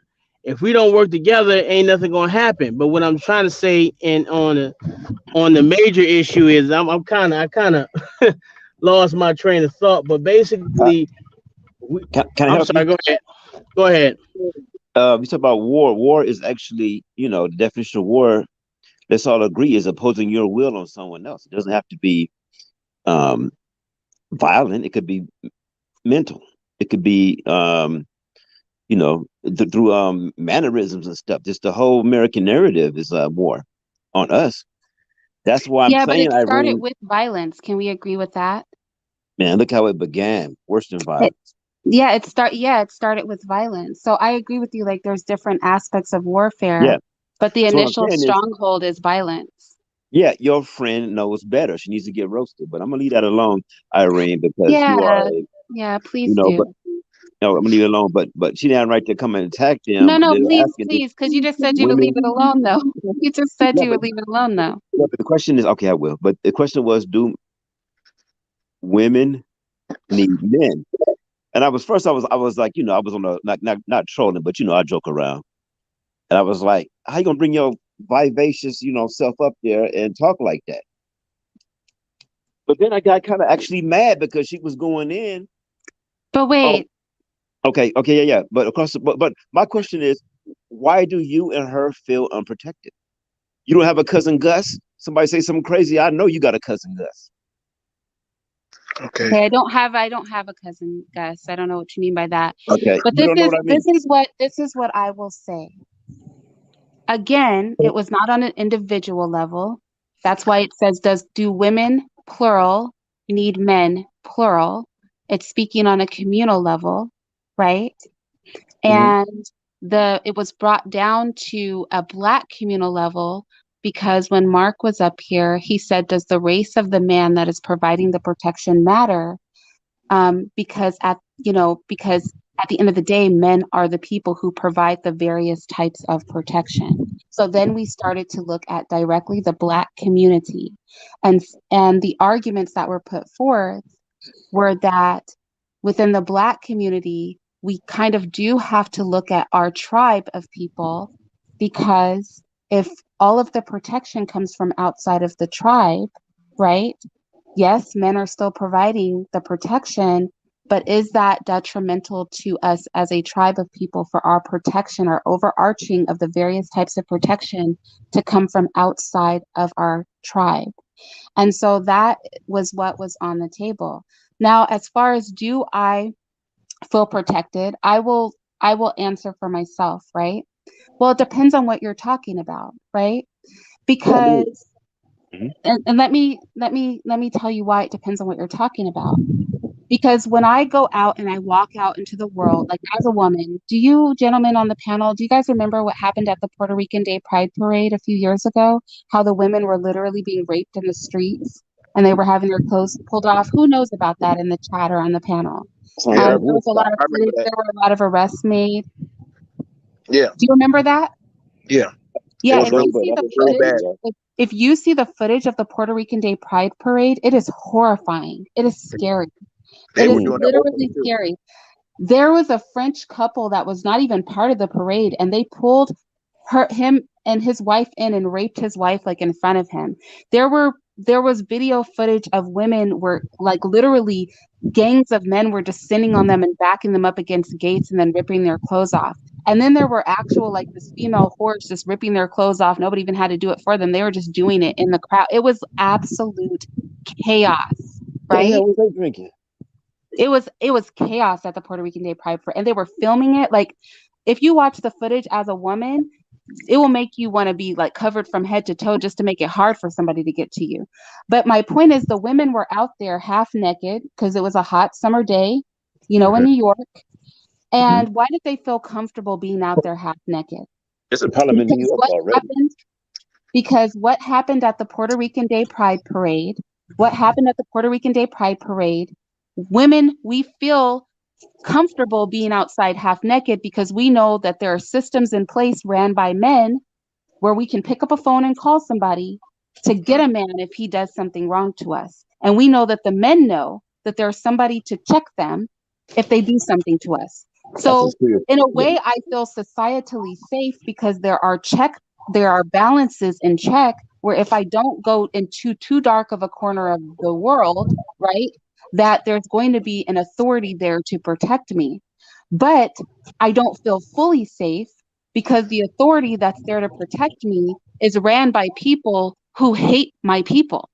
So I'm not fully safe, And right? those people are all kind of weirdos. So Or that's people that- what so that's my answer to your question. It depends on what you mean by protected.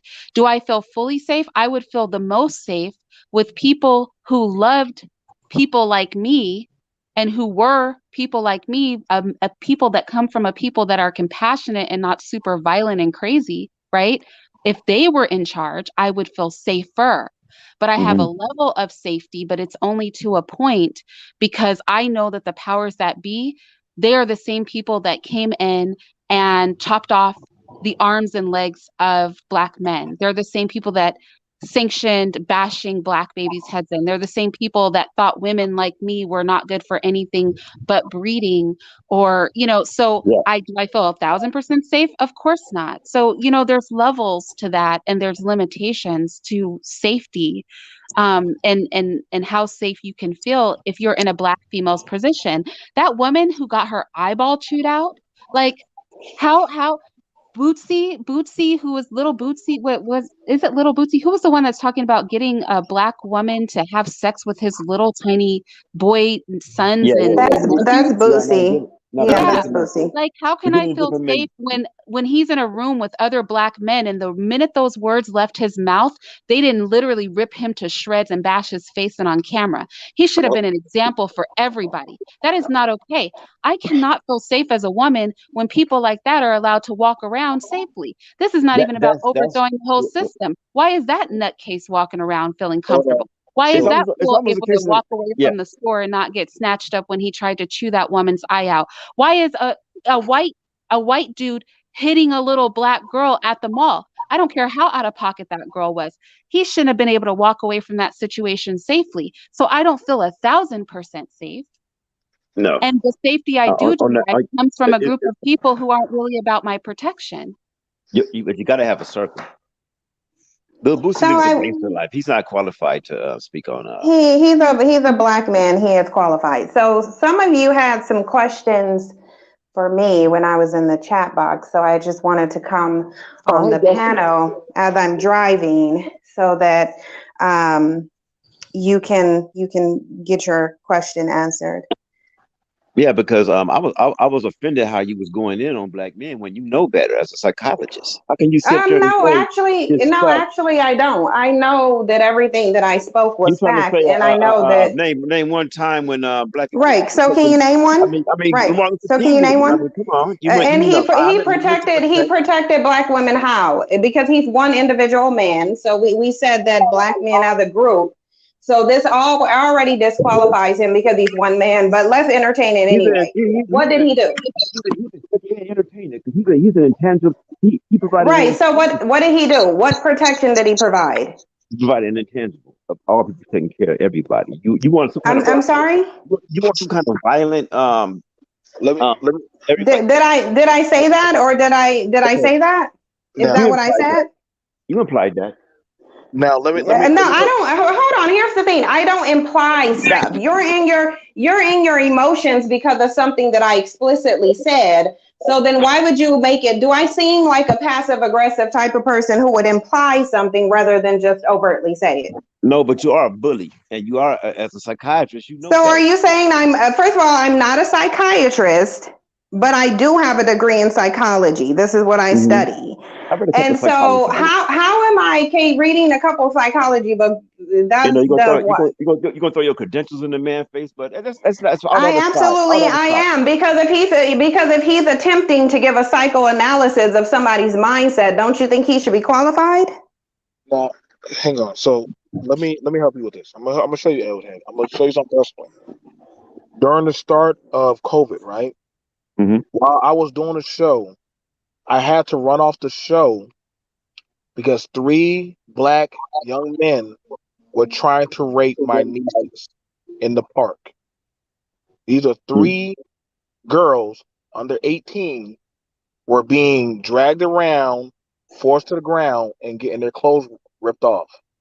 Mhm. I barely got there in time. Now, 3 women were going to be raped by 3 black men that are supposed to protect them. Okay. Mhm. Now, how do I tell them women? Luckily, I got there in time because one of them was able to call me, and I found the park. How do I tell them 3 women to trust black men after that? There's a problem in New York. I mean, just in the last couple of days, like this stuff coming out. There's a problem in New York. Okay, now, But that's what I'm saying by cousin. But you came up here emotionally triggered. You had some questions, and now you're not, like, I feel like you're not really addressing what you wanted to address. Okay, So you came up here, hold on. You called me a bully. You are. Are you saying that I'm bullying men with words? Yeah. I mean, you go in there, Hello? and we can't. You put it in a way that we can't. You hide behind your credentials and all that, saying My credentials shouldn't matter. What does my credentials have to do with the lack of protection from black men? I mean, these are 2 separate things. Like, my credentials don't have anything to do with that. The protection, the question of protection came up, and you got. Did I say personal protection? Did I say personal protection or group protection? Because I never talked about the protection that I have. Yes, it may be a case of you have tunnel vision. You don't see the forest for the trees. Okay, so then why don't you help me see the forest from the trees, and why don't you explain to me tell me this black male protection? I get that y'all are triggered, but what I don't get is why y'all keep running around the block with it. Do you feel protected? Get in on this conversation. What is that? What does my feeling have to do? Like, I just don't, like, some of y'all, I wonder about y'all's ability to comprehend. This is not a discussion about me personally. This is about a community dynamic. So it wouldn't matter how protected I felt or not protected. You would either be able to point out the black male protection or not. And I don't understand why you guys can't concede to that when you clearly can't. You clearly can't provide the example. Okay, the question. But you don't want to concede? I just give you an example. MLK movement was a protection. Right. From well, what? MLK, I really don't want to do this about MLK. MLK encouraged both black men and black women to allow violence to be invoked upon them to gain the sympathy of whites. Now, I don't want to have that conversation in public forum, but I will say that purposely putting yourself out for abuse. I understand if you choose to just not be violent, but purposely putting yourself out for abuse. And he said this himself, right? Purposely putting yourself out for abuse so that white people can gain compassion when they see you being abused. That is a problematic way to approach things to me. Now, if you don't want to be violent, I understand nonviolence. What I don't understand is putting yourself out there to be harmed in the hope that it will trigger something in somebody's heart. Like, that part there is where my understanding and sympathy with how MLK moved really starts to wane, right? I just don't think that that is cool. Yeah. That was a I have a question. Can I ask you guys a question for the males on the planet? Can I ask the males on the panel a question? So you guys don't feel some type of way about the fact that you can come up here and express your emotional triggeredness by what I'm saying, but at the same time, you can't provide an example to qualify what you're saying. Is that a problem?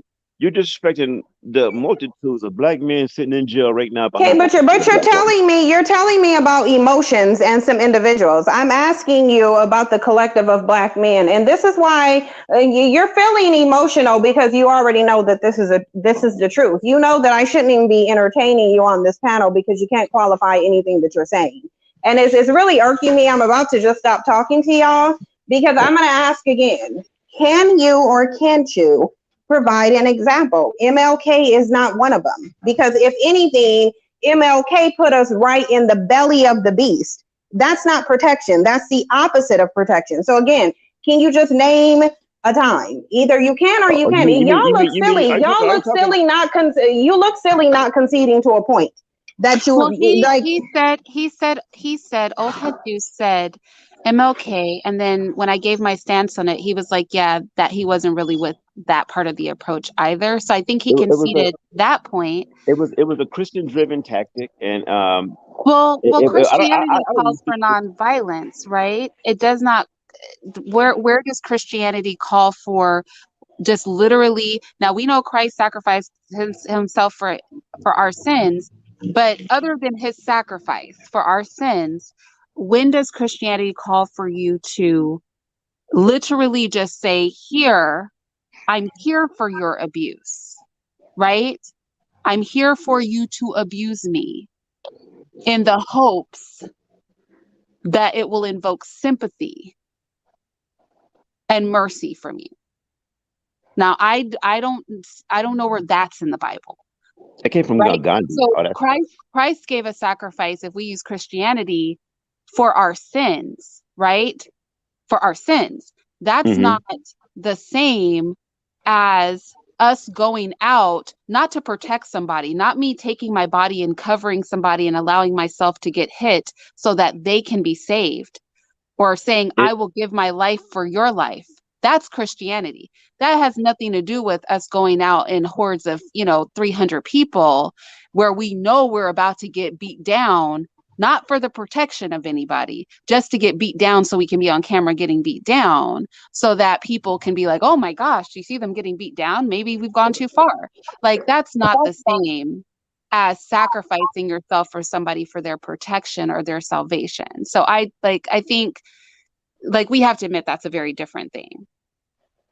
Yeah, but it was beneficial to the family structure at the time. I mean, maybe going in, but the thing is, y'all came up here in your emotions like you actually could counter anything that I've said, and that's what I find to be really interesting, because I'm noticing that we're in this space where you guys have a lot of emotion, but you have no logic at all. If we look at this thing logically, y'all should have been conceded the point and just say, you know what, we haven't protected anybody in anything. We can't even protect ourselves. Like, why is it that y'all can't admit that when the whole world sees it? You want a nuclear bomb, some African American nuclear bomb to protect black women? I mean, what are you looking for? Well, you don't even know what protection looks like, clearly, because based on what you're saying, you don't even know what protection looks like. And I think that might be the core issue, that we have a group of men who don't even know what protection is. Because I'll say this, and this is something with you guys' mentality,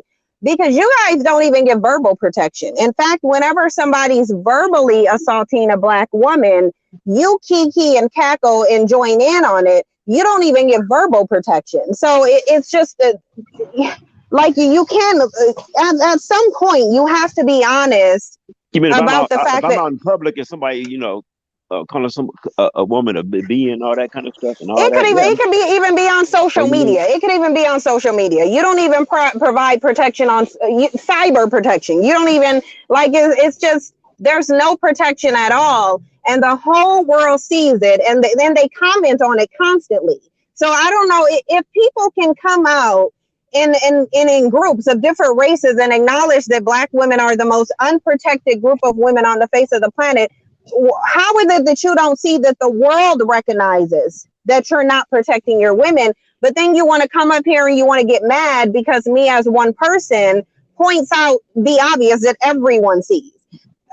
Malcolm X was saying this back in the 60s. Okay, so why would Malcolm X, during the time when you guys are claiming that there were groups where Black men were protecting Black women, there were Black men there before I was even a thought, before I was conceived, before, like, really. So, like, my mom wasn't even old enough to have conceived me, and Malcolm X was saying it. And yet, you guys are sitting up here acting as if we're just, all of a sudden, you're so surprised that somebody's saying there's no protection. Nobody has ever acknowledged that there were any protection. That's the thing that I just don't get. You are saying, like, I mean, you got a nice life, you got a nice home, you saying you're not protected? I'm a combat veteran, man. What do you want? Okay, so let me answer that, man. Let me answer, bro. Let me answer for you.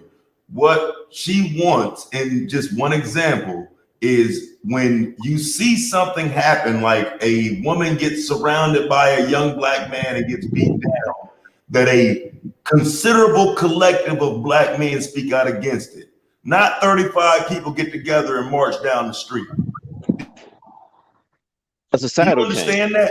Right, and Taz, he's mentioning me having a home that was not provided by anything that Black men have done. So even when you bring that up, you're basically just driving the argument that there's more protection for Black women outside of the community than there is within it. My access to a home doesn't have anything to do with Black male protection. So Right. Simon, that's kind of what he's saying. He said, Irene, it seems like we have answered this question. We are not doing this as a community thing. If Black women want protection, get a husband and obey him. I think like that will only protect you to a point, Simon, because when, for example, when Leopold went into the Congo, do you think those women didn't have husbands? They took the women and children away from the husbands and chopped off the men's arms if they didn't comply. Seriously. So let me ask this. Like they were literally married. They were literally married on plantations. They were married because that was one of the things that they did to incentivize them staying on the plantation is by letting them get married and have families. So you're literally talking about families that were on the plantation and there was no protection. Nobody has even drew the correlation between marriage and protection, because I just told you, if you have a group of men and they don't protect and never have, marriage isn't going to turn them into a protector like all of a sudden. It's just not going to do that. So, It's okay to obey your husband. I don't want to knock obedience to your husband. Getting a husband and obeying him, there's nothing wrong. This ain't about obedience, though. The fact of the matter is, my wife, when she goes to the store and I'm at home, I can't depend on no other group of men, no Black men to stand up if some idiot comes and tries to grope my wife. I can't depend on Black men to do shit. That's the point. So except stand around and record. You can depend on them to stand around and record it. They will do that. A society will just pull out cameras now. They don't, step in. But remember in Texas when the guy I really am curious. Oh, sorry. I'm sorry. Go ahead. Over the summer there was a guy who it was a white couple that got into it. Dude started hitting the girl. He came in, maybe got killed by the police, you know what I'm saying? yeah, So there was a white one, but he was trying to do the right thing. It was protecting us, So here's the thing about it, and that's why I said always just stay on the topic. Don't get emotional about the person. And she going in too hard. But we're looking at it about the power. I'm not even going hard at maximum capacity, Boo. You have yet to see me go in hard. You can't debunk the argument. It just hurts your feelings. Right. But you can't debunk the argument. Put it like this. Like for me, that's like, let's say I discipline my child, but then they call the system on me, a man in my home, to say I can't discipline my child. Do you know how infuriating that would feel You get what I'm not sure for some of y'all who are parents. So Yeah. why haven't you challenged the system? Because who do you think writes? Hold on. Who do you think writes the child laws? Who do you think writes those laws? Who put them into legislation and made them law? This is what I'm saying. You know better because Right, you know. and The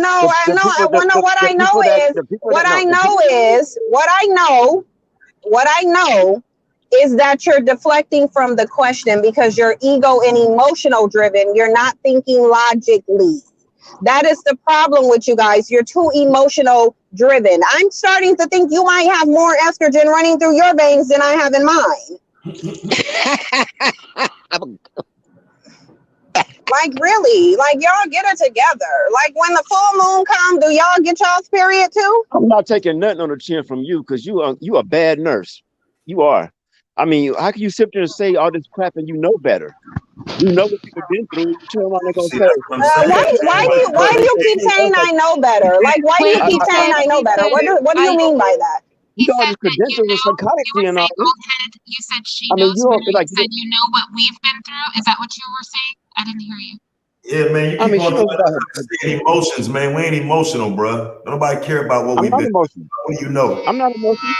Am I You're coming off emotional? I'm just not gonna take it. I'll take it on a chin from an Yvette, but I'm not gonna take it on a chin from you because you know better. From whoever up here, nigga. What you thought? You ain't gonna do nothing. You gonna take it on the chin. You sound dumb. You sound pathetic. No, whatever criticism she has. You sound like the Say something real quick. Let me tell you why you're gonna take it on at the chin. You are gonna take it on the chin, and you're gonna take it because you can't debunk it.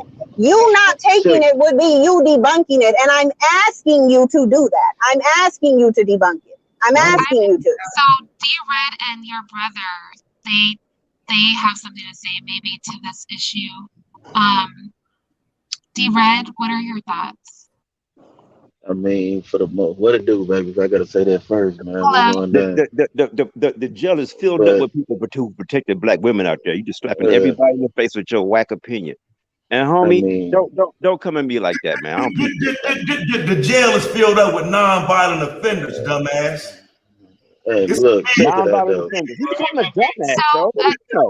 You and her on qualified to teach them. Oh wait, old head. Hold on, man. Old head Deuce. 1 second. Can I hear what D-Red was about to say, please? I'm sorry. What I want to say. No, it's okay. What I want to say is, man, for the most part, the sisters is right. I mean, you can't get mad at it, man. You gotta. I mean, the problem is cats ain't gonna let their nuts hang, do what they need to do, and protect what they need to protect. You see what I'm saying? That's just the facts, man. You don't like it. I mean, you don't matter what you like. The reality is reality. They do it every day. No, cats ain't doing it every day, man. Cats ain't doing it every day. That's the reality. You can say that to yourself if you want to. Now, cats may defend their sister or their auntie or their cousin. You know what I'm saying? But that's not the community. We're talking about the community. What about the sisters what about the girls that grew up and it's just full of girls in the family? So what? You know what I mean? Now, where does the community come in and step in at? You see what I'm saying? That's what the sisters are talking about. Now you may not like it. That's a cultural issue. That comes with protocol and stuff like that. But you're getting attacked by everything around you. So we got to deal with the pressure. I mean, but you get attacked. That's when you organize, brother. That's why I put that in the chat. See, the problem is we don't even understand our history. Here's a book you should read. It's called "At the Dark End of the Street" by Danielle McGuire. You know what I'm saying? Rape resistance and from the civil rights, beginning of the civil rights movement to Black Power. That's the name of the book.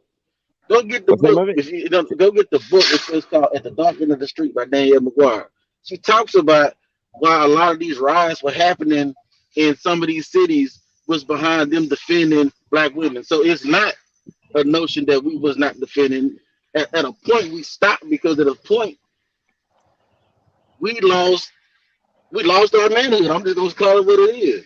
We had groups. Does defending and protecting have the same definition, or are we talking about two different words with two different meanings? They correlate. And how? Historically, what you how do they correlate? You talking about people's actions after the act has been committed against a Black woman. Mhm. Right, exactly. And so Protection is about prevention. Protection is about I mean, prevention honestly, and minimizing occurrences. That is what protection is about. Just like Cass said, defending means you're saying something after the fact. So, like, let me just go on mute. I think this is where in the debate world that would be called a black and white fallacy. So what we have got to understand is you're not gonna always be able to prevent everything. That's just life. You're not gonna be able to prevent everything. But okay, so what have you ever prevented? Can you give me an example of when y'all have ever prevented anything? What have you ever prevented? I mean, again, if you go study the Deacons for Defense were preventing aggression against freedom riders. If you go study Robert F. Williams and the Black Guard, they were defending and preventing violence against against how were they doing that when the violence was still happening? So they didn't prevent anything. Do you even know what city they were in? Or are you just using the talking point that you saw somewhere? I actually did a video on. That was in the South, yeah. Right. It was actually Jonesboro, Louisiana. But see, the problem is, again, people just get on here and talk and say things. Again, the Deacons for Self-Defense were not a group of men protecting black women. They were protecting the community from the white people around it, everybody involved, and it had very little to do with black women and more to do with the community itself. Well, but I think black women are a part of the community, right? Okay. I'm talking about no movies. Black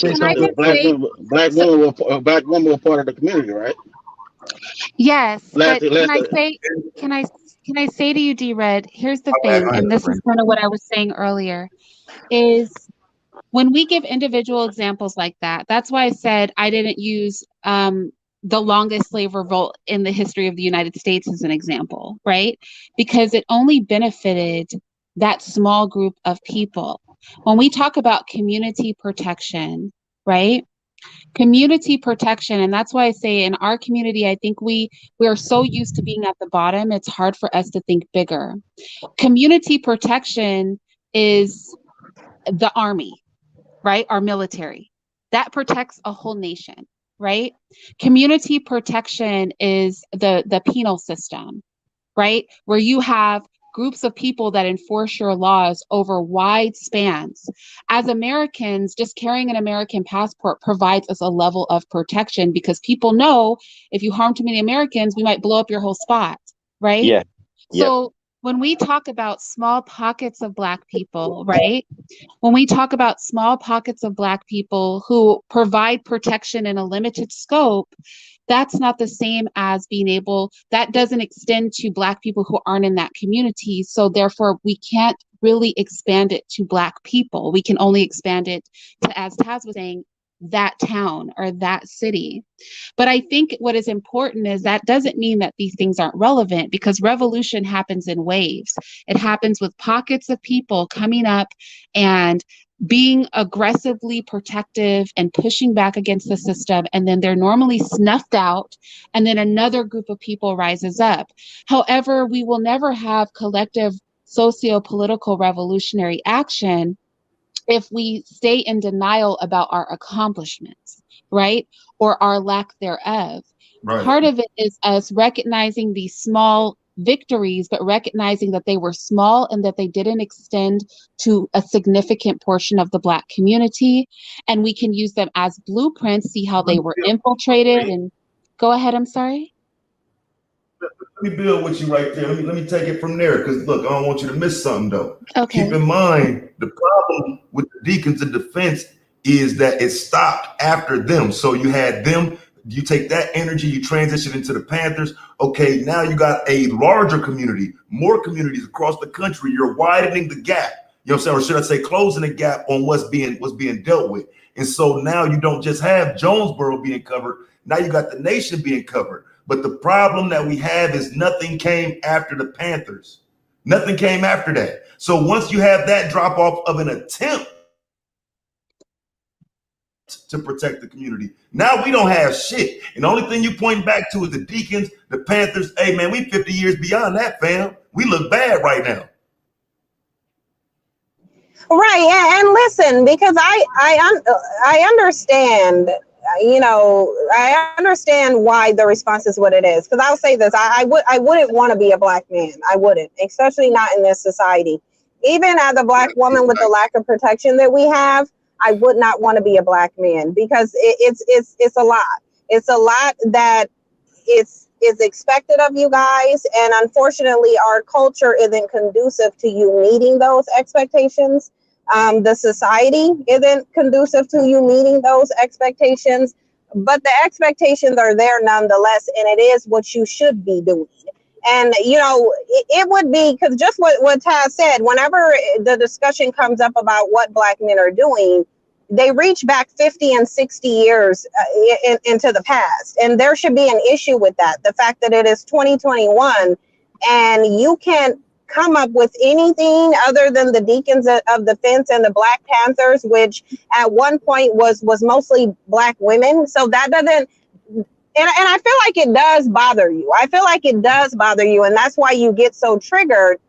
But you're more comfortable with the condition than hearing about the condition. And that's what the biggest issue is. The biggest issue is that most of the problem that you have is when we talk about the condition, not the condition in and of itself. And that's the core problem. Because if you had discomfort in the condition, you would change it. But you're too complacent. You're comfortable not protecting. You're comfortable not providing. You're comfortable with the fact that all of your community's needs are met by another male group. And that is the problem. I wouldn't want to be a black man. I wouldn't. If I died today and was reincarnated, I would not want to be a black man. I wouldn't. I just wouldn't. I mean, the only problem, Sin, with being a black man is the lack of support you get when you're trying to stand for something. But other than that, though, I'm proud to be a black man. Yeah, definitely that too. Because that's a huge issue. That is true. I would We like do to say rally something. behind. Yes, Uncle Locke, I'd like to hear what you have to say. But can I just say something before you start, please? I wanted to say that since that's something that has been on my heart to say for probably the past 20 minutes, so I'm glad she said it, which is that I recognize I can't imagine what it's like because I'm not a man and that burden's not on me. I can imagine what it's like because Old Head Juice was saying this earlier, like we have so much coming against us. You do, as black men, and then you have women and children looking up to you, and that burden is so big. I can't even as a woman imagine it. But I mean, I don't want men to reach a point where they begrudge their own manhood because they have the most responsibility over anybody else in society. It just is what it is. And as women, we cannot help but to look for you to do the very thing that you were made to do. And we shouldn't be demonized for desiring that, right? Or try to have that squashed. And then also the other thing I wanted to add just before you speak, Uncle Locke, is that there is benefit to looking at the small rebellions and protections that were accomplished within our community, but not as a way to say, see, we're doing it, but as a way to say we tried and we failed, and now let us analyze what the problem was. So when we bring up the Black Panthers, we know they were infiltrated from their inception, and that the very guns that they were carrying were provided by white infiltrators. Right? That an Asian came in, infiltrated, and that white people gave them guns, and they were able to have their fingers in the movement. So when we observe something like the Black Panthers, or we observe something like the Deacons of Defense, or we observe the breakdown of the Seminole Wars and the revolts, and how they were able to infiltrate these things, we should not be heralding these things as, see, that was protection. We should be looking at, okay, that was our wave of revolution. Where did they go wrong? How can we analyze these so we don't repeat their mistakes instead of heralding them as these amazing things? If they were so great, they would still be around. They're not around. So they only benefit us as inspiration and for analyzation purposes, to understand. Your brother, can you mute, because you're causing Irene to have feedback? So thank you. Yeah, I'm gonna come back. So I think we have to keep it in perspective when we reach back to these so-called victories and recognize a victory that's not sustained is not a victory. It is only a learning opportunity. And what were you going to say, Uncle Lot? Because you were going into something earlier about like Black women conspiring. I don't want to misquote you. What were you saying? No, I was just saying that not conspiring, but they have been manipulated to be co-conspirators in the destruction of our community as a collective. Can you explain how? I'm not prepared to. I'm trying to get to my point. Right. But you guys, here's the thing. But you guys make a lot of points and you don't qualify it. How have Black women been? Okay, listen, so can I you can just do qualify that? after I get done saying what I'm saying. Okay, sure. Only offensive that I have with what you're saying is that you're calling these individuals men. I don't consider any man that won't protect his own people or indirectly or directly as a man.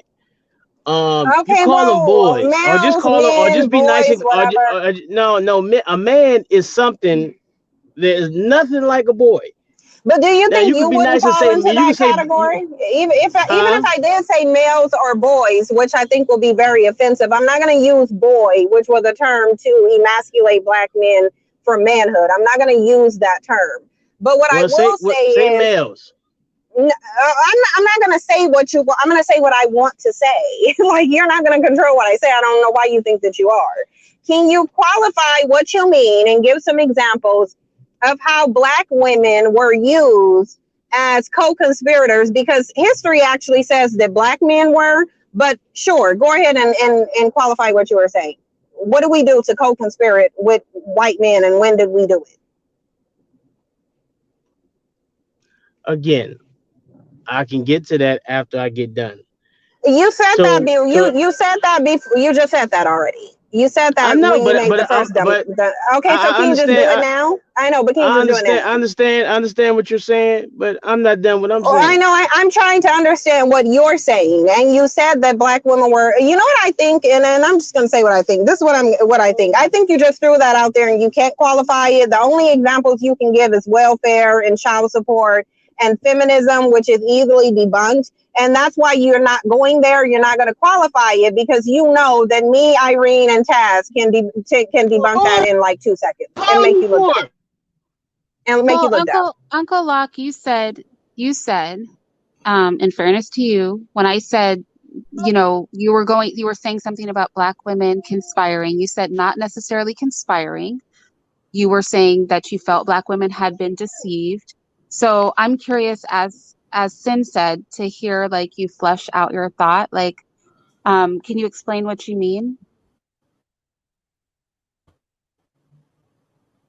Yeah, well, while he's thinking, 5, the red pill, and B1 combo, me and him was talking about this in the chat. So as soon as we get done here, we're gonna actually have that debate over on my channel, because like a lot of these, like we debunked that so much in chats, but generally people won't get up on the panel. You know how he just froze up just now? That's usually what happens when you tell somebody to explain how feminism destroyed the Black community. So I got somebody that's gonna come over and debate me on it when this is over, but I was hoping that maybe he would answer right here. We still waiting.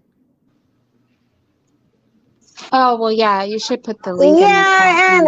and 5 knows that I'm very familiar with who he is. So I want to see how he came into this dusty pathology, because the red pill pathology wasn't always his, and I know for a fact. And he knows I know for a fact too. So I'm interested in hearing what he has to say. Uncle Locke, are you ready? Uncle Locke. Or did he still step away? Uncle Locke, have you stepped away, or are you there? Oh, I think he stepped away. So we may never know. Can I say something? We may never know. Go ahead. Okay, so I want to stick with the topic of do women need men? And I think basically as a collective, yes. Like, I think we do better as a collective, both male, female, white, or Black. I think we do better as a collective of one group. When it comes to the whole issue of like the way things are, we have to look at it back at the family dynamic. Most men, when it comes to like the old way of thinking, which is we tend to look after our family, right? Like the men were always taught to take care of, the female family members. And so, like, even today, if things went back to nature where everything shut off and the men had to protect their lands, their animals, that type of thing, the men, we're going outside and we're going to have to do what we have to I'm do. so sorry. Like, I don't even want to interrupt you like that, but can I just make it really, really clear? The Upward Bound one, and one of the mods can delete that comment. I'm gonna put you on a timeout. Don't ever say that, and I hope you're speaking metaphorically, but like, don't even metaphorically say that violence should be done against any woman for any reason. That's just a very disgusting thing to say. I don't care how much you dislike somebody, like, just don't do that. I'm sorry, go ahead, your brother. So basically, I guess what I'm saying is I realize that as a whole, we do better together. I know it sounds simple and it sounds very sappy, but it's the truth. And I've also noticed that, as it comes to man responsibility, male responsibility, the key is it's attached to family. It starts off as, a young man being told by his father, look, man, look after your sister, man. When she go out there, it's your job to protect, watch out, make sure nobody ain't getting her. Like an example would be, even with me, my mother had 4 brothers growing up and they lived in the hood. And basically the first day of school, my mother told my mother's brothers, look, make sure nobody touch your sister. So the first day of school, I remember my uncle told me all 4 of them grabbed my mother's hand and they walked, like 1 in front, 2 on the side and 1 in back. And he told me, look, man, that's just what we do. We don't make a fuss about it. You take care of those around you. And so when it comes to like as a separate, when you have Black families and we're kind of separate, it's. Did he cut out for you guys, or is it just me? Yeah, he cut out, and I'll be right back. I'll come back up after to do something. Okay. So I'll be back.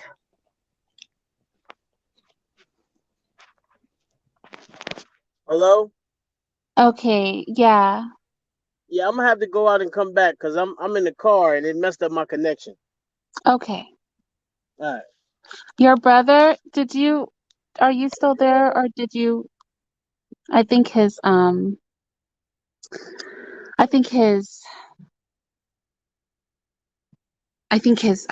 connection is bad. So I really want to say, let me go ahead. I really want to address this. I want to address the fact that no matter what is said out of a woman's mouth, if the only way that you can think to resolve your issue with a woman is to snatch her up, then that is a sign of extreme weakness.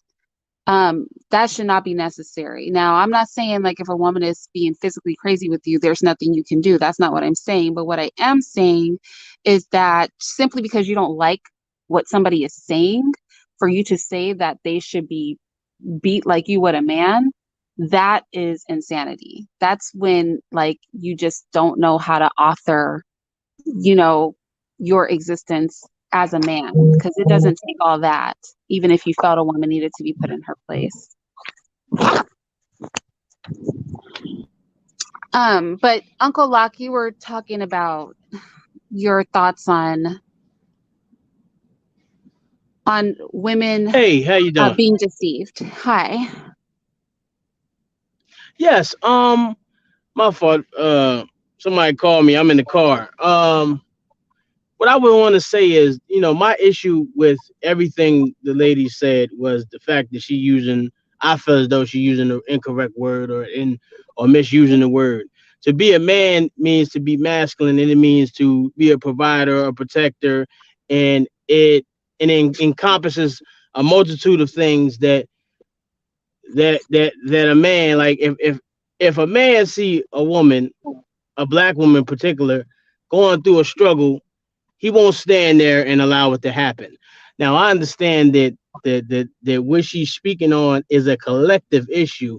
She's correct, but to say it don't exist, in order for it to exist, the collective of Black men need to collectively consolidate in order to make something like that protected. I'm not protected, in order to make something like that occur. Now, to the other point about my implications of the Black women being manipulated to be co-conspirators in the destruction of the black family, or you could just be, say, the black man. Am I breaking up? No, go ahead. There were programs. Let's use Section 8, for example. If I'm mistaken, there's a Section 2. Now, if it's a Section 2 or is it Section 3, where it don't eliminate the man from being in the household. And no, that's not true. Section 8 and all welfare programs are available to even married people, but it's based on their incomes, and both people are expected to work. And the laws that you might be talking about that are older, really only, and Taz might know better than I'm pretty sure it only related to the widows of war veterans or something like that. Taz, can you clarify that? Yeah, well, I mean, initially it was aid to families and dependent children that did that, and none of that was relevant when Section 8 came about. All of this. I don't mean to cut you off, sir. All of that's gone. Yeah, what I'm saying too is not Section 8. I'm not saying, what I'm saying is this, that based on the information that I came across, and to be honest with you, I came across Section 2, or was it Section 2 or Section 3? In this program. And a lot of information as far as the laws that were passed that discriminated against, that basically was used to help the black woman over the black man. I've actually learned it. A lot of them, as far as from this program. Wait, slow down. What do you mean over? What do you mean over? Because if she has a baby and you don't, like, what do you mean over? Who needs the most help in that instance? Yeah, she has a baby and she needs housing. You a grown man that gets a job. Who needs housing more? You or her? It also needs to be said that can I also say, just Uncle Locke? I'm sorry, go ahead. I'm sorry. Men are allowed to use those programs as well. So there's a higher proportion of women that use those programs because women are often they give birth to the child, so they normally have the child with them. But if there's a man who is a single father, he will get the same benefits as a woman who is a single mother will get. So it's not a sex exclusive program. Yes, I understand that it's not a sex specific program.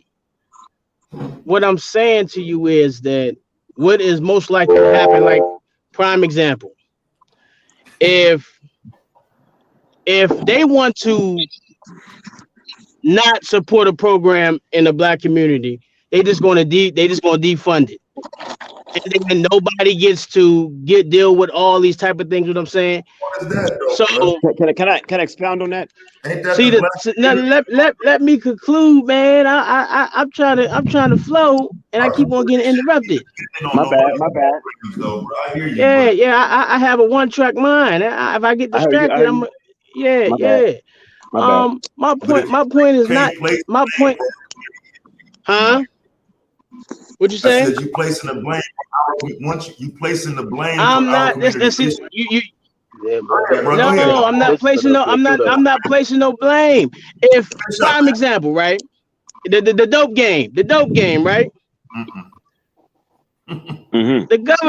The government sent, whether they use police, local police, whether they use school teachers, whether they use immigrants to come here, they targeted teenagers to sell drugs. Yep. And who did those teenagers sell to? The working class black people. Yep. Now, 20, 30, 50 years later. That's an argument. I disagree with that. Now, I disagree with that. Because you said they targeted. Who is they? Who is they? CIA, FBI, the government. You never heard of Freeway Rick? The Freeway Rick story. He's the only one that got public, but Freeway Rick wasn't the only one that happened to. It happened nationwide. Well, and to be honest with you, it didn't start with cocaine. It started with PCP. After the Watts riots.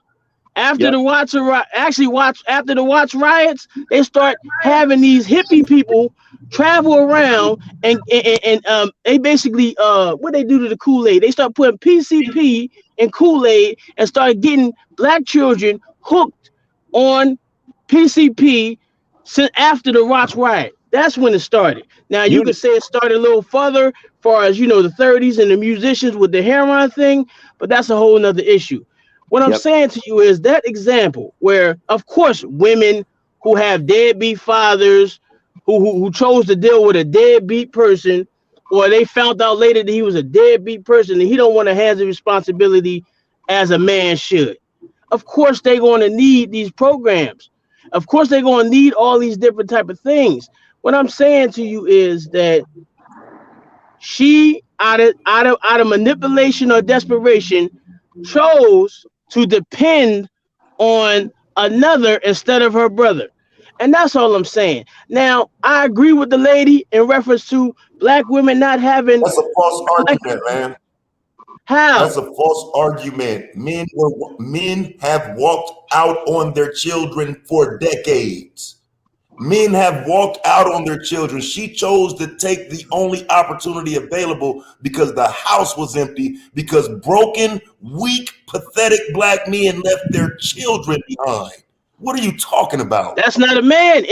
I know what you're saying, and I agree with you. But any motherfucker that will abandon his child ain't no motherfucking man. I'm gonna put it like that.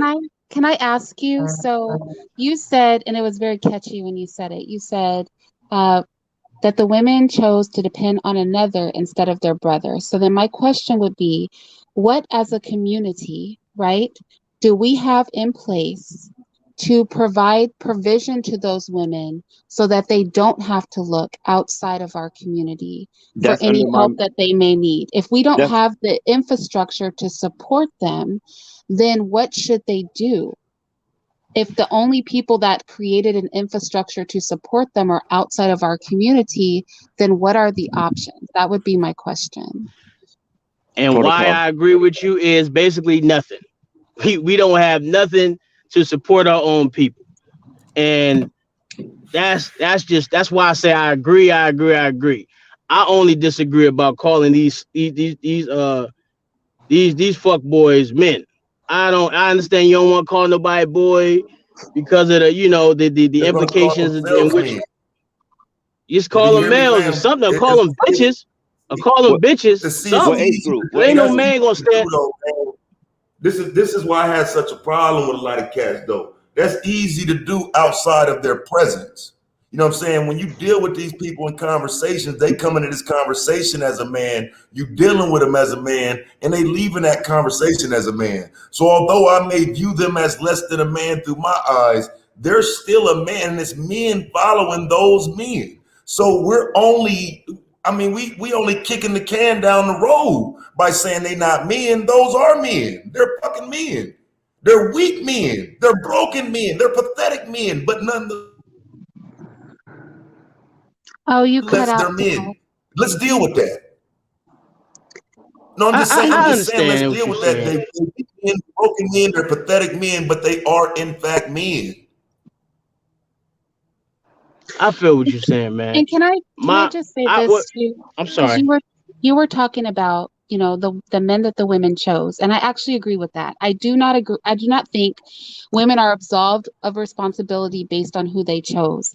But I do think that a woman's actions, right, have a lot to depend on the men that are surrounding her, right? So when a woman is raised up, like I was saying earlier, from a young child with a father who is active, with brothers and uncles and grandparents that are men, right, that are active in their life, that, when that are determining like where she goes, what's appropriate dress, what she's exposed to, that when she starts dating in the world and things like that, they're meeting those individuals or choosing individuals for her. I'm really a fan of this. I'm a fan of the men in your family introducing you to people, right? And the people that are part of your immediate community introducing people that they think would be paired well together. Being taught to not do certain things and really being guided, because young women need guidance. that the chances of them making better choices are good. And I know when I did my poll, some people were like, well, there are preachers' daughters who da da da da da. Well, the reason that sticks out is because maybe it's not the norm, but also every preacher is not a good preacher. So just because it's a preacher's daughter doesn't mean anything. I mean men that are good examples, men that are active, not just one man, but a family of men, right? That are surrounding these women and rearing them up. So for me, and I know a lot of, I don't know that a lot, but I presume that there are some men that will be uncomfortable with me saying this. For me, as women who are accountable for their own actions, but are not the most accountable societally or familially, because we are not the head of anything. For me, the lack of proper male headship over a woman, right, from the ground up, from birth up, contributes to the decisions they make. And so when we see women running amok in society and making poor choices, it's because they lack strong male leadership and male constraint. And I think that that is a conversation we don't have enough, but then all roads lead back to the leader, and the leaders are the men. Again, not to say that women are absolved of their responsibility, just saying that with male leadership and proper constraints and guidance, that we would see these problems far less in our community. And that's true, because No one's messing with that. I would like to say, the problem is we got to understand that Negroes are still got a slave mind. See, the master, he protected you. The master would provide your food, clothing, and shelter. You see what I'm saying? You didn't have to think. You didn't have no responsibility. So what's happening is now you got these 21st century slaves that really don't want no responsibility. So that's why what we end up doing is we end up just postulating and talking, and it sounds good. It sounds good to place the burden or the onus on what the woman should and shouldn't be doing. But the reality is, if the head, I tell about, because I coach Little League, I don't football league, and I tell my team captains all the time, if you win, you're gonna get all the glory. But are you willing to shoulder all the burden if you lose? You know what I'm saying? And the ones that step up to that aspect, see, everybody wants the glory, but when you tell them, well, if we lose, everybody gonna blame you, right? Yep. The ones that step up and say, I'm with that coach. Guess what that showed? That showed that, okay, you got heart. That's the thing with black men. See, we want to claim all the victories, but we don't want to accept the losses. But the losses are the things that you learn the most from. You see what I'm saying? So how you survive the L? How you survive losing? Yep. That's a great point. What the thing what you learn from a loss is you learn to re-strategize. You know what I'm saying? You got to change your whole logic and your whole reasoning. That's a lot of brothers' advantage on that point. Well, I mean, but that's the whole thing. We got to come out of this slave mind where we actually want responsibility. That's why I kind of feel back from the YouTube thing, because we actually got programs. We got the Trill Initiative, where we fighting gentrification in the community. We had three communities in like 2014 in Houston that was on the worst cities, the 10 worst cities in the neighborhoods in the United States to live in. We had South Park, Third Ward, Sunnyside. You see what I'm saying? But we start programs where ain't none of our neighborhoods on that list no more. You see what I'm saying? So it's not about, it's like I've noticed a lot of cats be on YouTube and they just be bumping. It sound good. You know what I'm saying? But you ask them what program you got. None. What you doing in your community? None. No, so what you got popping? None. Can't we had a big gang war down here. 103 Sky Block was beefing. Me, a couple other cats, we stepped in, squashed the beef, it's done. Now we working on another beef with this other group, the Dorsey Boys and Trigger Mall. Stop it. I salute. Can you go to these neighborhoods and do that? You see what I'm saying? If you can't do it, then all that philosophizing don't matter. You see what I'm saying? That's the whole, and that's what we gotta. I was just on the show with my boys MBK. Shout out to MBK. You see what I'm saying? My boy Robo and them. Shout out to Danny. We were just talking about this. The problem is with this YouTube blast, we got a lot of informationary Negroes. We got a lot of informationary. We got a lot of informationary Negroes, and not enough revolutionary Negroes. Because when it's in the happening, because these niggas, a lot of niggas informationary, not revolutionary. What are you talking about? I agree with. I'm talking about what I agree with you saying. Hold your discipline. Old head Deuce. We need some informationary Negroes to even know what revolutionary means, bruh. It's a bunch of dumbass niggas. No, you don't, bro. You don't need that, bro. Come on, man. You don't need that. You don't need all that. Because our people back in the day didn't have half this information. But they was about that work. They was about that work, though. Nigga. You see what I'm saying? We're here now. I would have any information. We're here now because they had our community following scammers like Marcus Garvey, people telling us we from Africa and all this other dumb shit. That's why we're here. So how do you sound as a black man saying you're not from Africa?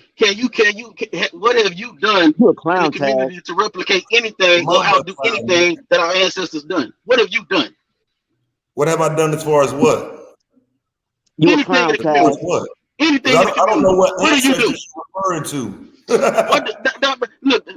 that red hair shit ain't gonna work with me, homeboy. What do you do?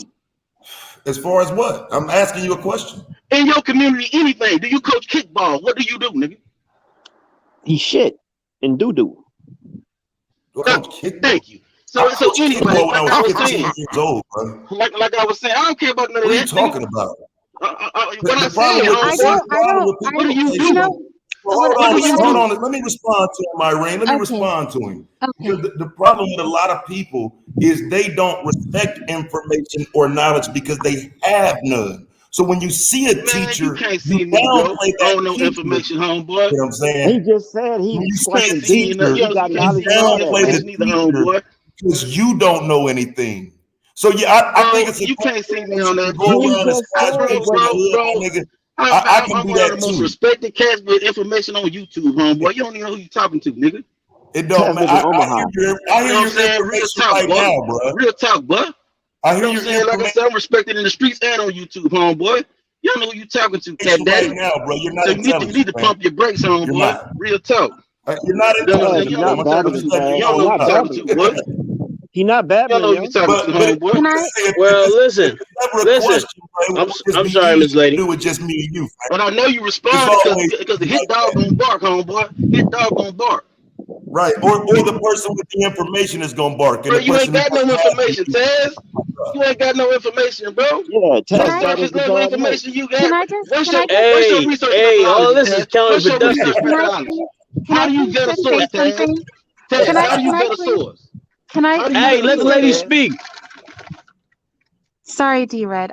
I wanted to, and Taz, I just want to say something. And I think this is really important. And this is not necessarily about like what you and Taz are talking about. But it's something when you said it, like this came to my mind because you asked him like, what are you doing in the community? And I hear that, again, not about the two of you guys, but I hear that question asked a lot of people, like, so what are you doing? What are you doing?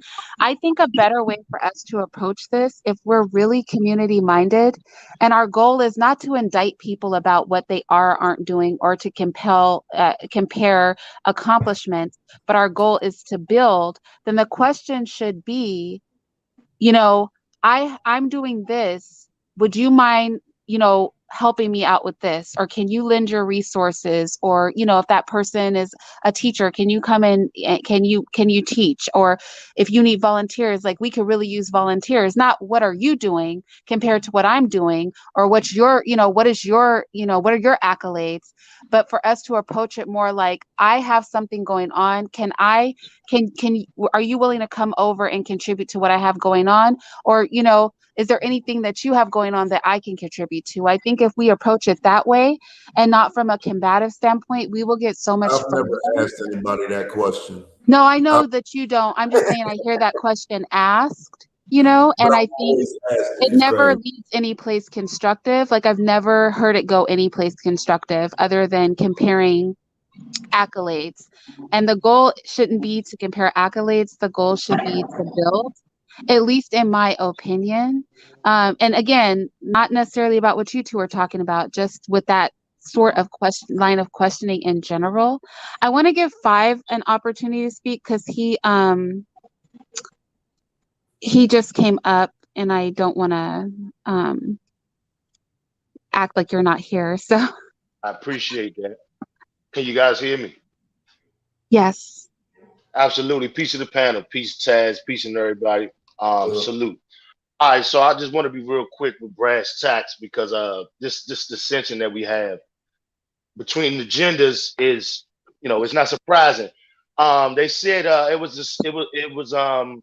it's a slave narrative, and it was a Louisiana slave owner back in the 1700s who said, "Let us make a slave. To make a slave is to make a perpetual child."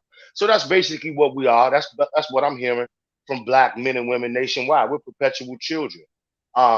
And we keep dancing around the obvious fact that we're going to have to engage in physical warfare against our oppressors. That's both of us, male and female. The females are going to have to sabotage our oppressors, and we're going to have to eliminate them. We're going to have to close the deal, and that's just brass tacks. Anything else, everything else we're talking about is dancing around the obvious fact.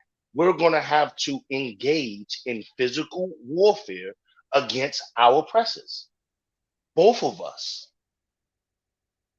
So I just wanted to interject that. I disagree. You disagree, man? Yeah, I just wanted to say, and Irene, thank you for having me on. This is a really good dialogue. But there was two observations that I made in the chat and listening to the panel. And it means basically it makes for very trivial discourse. We really can't have meaningful discourse. There was a gentleman in the chat that said, somebody intimated, they said something to the effect of, we're done. We don't need Black men. And he said, oh, well, you'll always need the D at some point.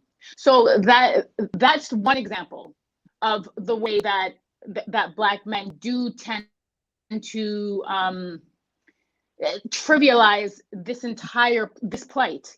Instead of being a movement, instead of organizing themselves, they focus on the minute and the trivial. They focus on their sexuality because that is the only way that they're able to acquire any manhood or any dominance or any masculinity. It's hypersexuality. And what I noticed, and two things that I wanted to say before I go is, I want to make sure that the men on the panel and at large make the very clear distinction, because I always hear this, and it's great. It's great rhetoric. But when we do talk about the deficiencies in our community that predominantly are being created by Black men, everyone wants to put their hands in the air. At that point, that's not me. Those are not men. We need to make a very clear, have an understanding. This does not absolve you. This doesn't absolve you. Let's understand what the majority is. Let's look at the data. Let's account for all the fatherless homes. You are responsible for that. They are a part of you. You are a part of them. If you want to be a leader, it's like hot potato. None of you guys want to be a leader. None of you guys want to take accountability. It's disgusting. Have an acute understanding. If you may not be the deficiency. Oh no, what are you? They're not men. You're not absolved. They are a part of you. That's what leaders do. Leaders are accountable. They're accountable for what people do and for what people don't do. It still falls on their shoulders. And heavy lies the crown. I understand. I get that. But if you want to be Black men, if you want to be men, if you want to have your manhood intact, your masculinity intact, your integrity, if you want to have generational, economic, social change, if you want to transcend, these are things that you have to take on. You have to really look at yourself and take it on. Because Black women, we have been standing side by side. We have been going to war with you and then going home taking care of the kids. So you are not really in a position to ask Black women to do more. You're not in a position to ask more of Black women who have been doing your job and her job historically for years. You're not in a position. The position that you are in, largely at this point, because of the fact that you negate responsibility, because you're playing hot potato.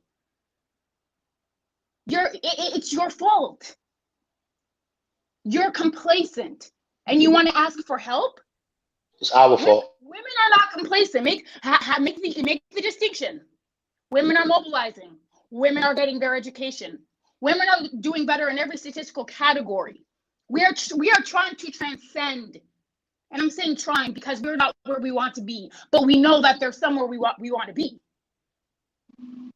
You are complacent. Your communities is a reflection. Hold up, look at the mirror.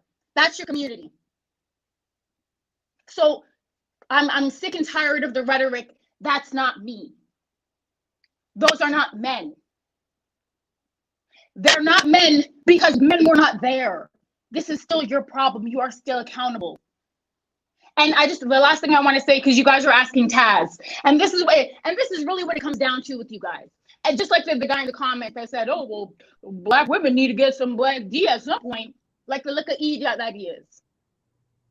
It's a pissing contest for you guys. You get the measuring stick out and you see what's what and who's who. But let me tell you something that I know about Taz, and I don't even know him personally like that, but I do know, in my own estimation, what I do know about him. He is a father and a mentor. He's a role model. He's there. So he is doing something. He is doing something. He's doing a lot. If you look at the state of our communities, he is doing a lot. You are not in a position to ask him what he's doing. He's a father. He's a mentor. He's a role model. He's there. He's accountable. Do you understand? That's a lot more than any of you guys are doing, because all you're doing is playing hot potato. And that's all I have to say. Talking to? Put an address on there. Yeah, I think she's speaking like about the group that were up here previous. I was gonna say probably 3 of the guys up here would agree with a lot of what you said. Nigga, she's talking to Black YouTube. Nigga, everybody nigga. But that's all I wanted to say. Irene, thank you so much for the opportunity. And thank you for coming up. I appreciate. I like when the ladies come up and speak their minds because I think it's important we listen to the women as well. I think what she was saying is to say men and males as if you guys are all part of the same, like it's a community. They are men too. They are just, like Taz was saying, they're just not being effective men, or they may not be in their strength as men. That she doesn't like that division being made, and then she's just looking for male accountability. But I feel like D-Red, that's what Taz definitely was talking about. That D-Red, that's what you were talking about too. You were like, we became accountable in our neighborhoods. I know that the red pill, the red pill is kind of on that vibe too. I think Uncle Locke, you might. I don't know where you stand on that. I stand on that. I stand on collective accountability. I'm with that. Of the men, she's saying of the men specifically for being in their leadership position. I'm down with that. We don't too. even use collective accountability on YouTube. You know what I'm saying? Like, this would be a great place to start. So let me know when y'all ready to start collectively holding these Black men accountable who get on here and say it's okay to beat up women. Let me know when y'all ready. Yeah, absolutely. We got a real problem with these Negroes on YouTube. All the manosphere, I don't even want to say their name, but all of those are clowns and cowards. But I want to say this because there's still no balance because we're perpetual children. Let us make a slave. To make a slave is to make a perpetual child. So we're still no balance. Now, I want to say this. We have to use the right. Why do we say that to each other, though, man? Why are you saying that? Why are you saying? Because I don't believe we're perpetually children. I believe that's an excuse to be that way. Like, we can't keep telling ourselves that low level shit, but then expect growth. we are acting like perpetual children, Taz. This is a prime example of it. Listen to this discourse we have, and it has no balance. It's full of pathology. It's a lot of rhetoric. So what example would you need in a, because we're not discussing anything with a historical backdrop. We're just having a conversation. But when you start talking about perpetual children, I don't know what you mean, because I've never been anybody's child outside of my own parents. So I'm like, you have to explain what that means. Yeah, exactly. I'm explaining it because when the discourse turns into an argument, that's childlike. My nigga, we men, dog. Men argue. I don't know where y'all get this children argue thing. Men argue, dog. Women argue. Adults argue. It's okay. I just think a lot of y'all don't have the arguments to argue. You see what I'm saying? Are you guys gonna have this discussion over on your channel, Taz? We are. I ain't into that. Yeah, we are. We are.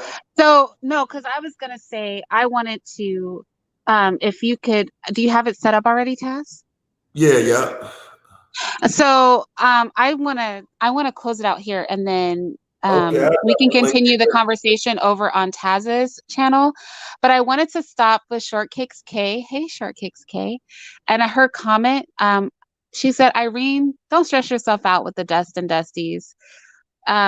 Really don't understand, or I don't know what DC means. They're lost, and I just can't anymore. I used to argue with Angry Hips, JD Black 2 to 3 years ago, but I started coming around. Okay, so I'm glad you made that comment, because I think even for Mark, who was up here earlier, who supports me, and he likes a more relaxed dialogue, that a lot of people feel that way. I think we really have to come out of not listening to each other. And I think on this channel, we have a diverse group of men and women, right? My channel's about 50% men, 50% women. They range from conservative to hardcore feminist, right? And if we don't hear each other, if we're only willing to talk to the people that say what we want to what we want to hear, we agree with, if we're only willing to deal with certain people, then we're never going to progress as a community, because our community is not contrived of people who think exactly like me or exactly like you. It is comprised of a variety of people, and we need to listen to them, whether we agree with them or not, because nobody is ever wrong 100% of the time. And in our not listening stage, we're going to miss what they say that we actually needed to hear. So I'm really a fan of, I'm not dragging people because of how they speak.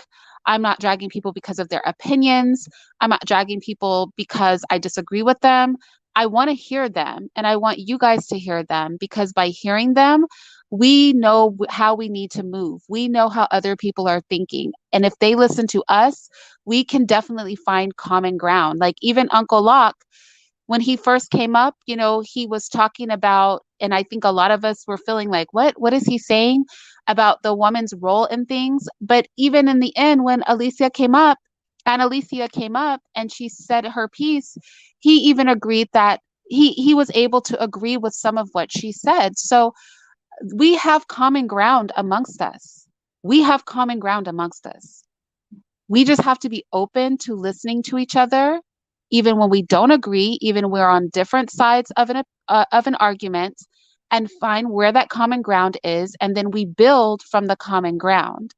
But that cannot happen if we don't come to the table with each other to talk. So I hope that something was taken from this conversation from everybody. I think everybody contributed something valuable to the conversation. I'm not just saying that. And I definitely saw people moving their positions as they were listening to others. I definitely saw that, even with Game Changer, which I know everybody came down on Game Changer, and he did a lot of things, a lot of funny movements, but even he was able to find a common ground before he left the panel. And that common ground was the understanding that that male protection and leadership and provision should start for women even from a young age, right? He was even able to find a common ground. So that should really say something, because I think he was probably the person on the panel who was probably the most Can I say something different. before after you're done, please? Yeah, go ahead. I'm done. Okay. I would like to say, like, my criticism is not based upon any malice intent. My criticism is based on what I see and what I've seen and what I've learned about the past in reference to now. What we need to do as men, of course, is to form our own mechanism, because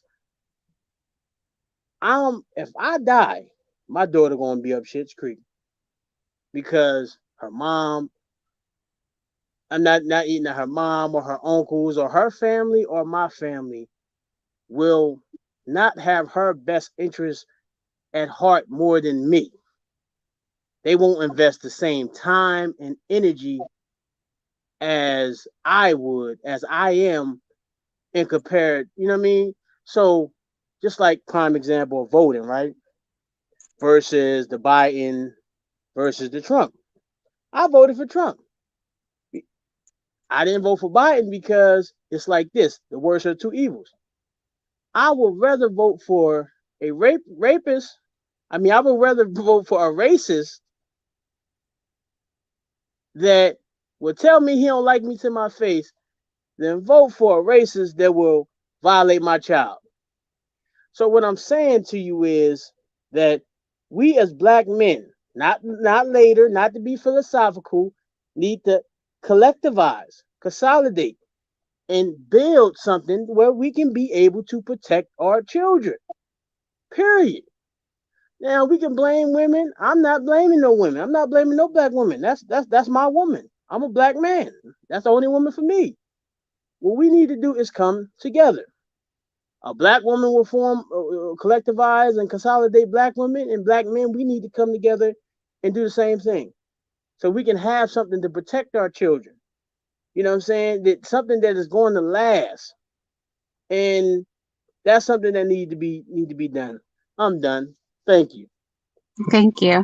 Well, thank all of you guys for participating. I think Chaz and Five the Red Pill are going to continue their part of the discussion over on Taz's channel. I think Taz dropped the link.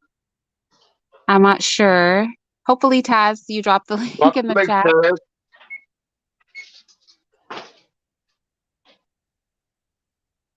Okay, well, oh, there he goes. Okay, he put the link in the chat, so we can all go over there. But yeah, thank you guys. You guys know, if you want to keep keep the video, it'll stay open to everybody for a minute, but then it's gonna go to my unlisted playlist. So make sure that you save it to your public playlist so that you can re-access the video after we leave here. Okay.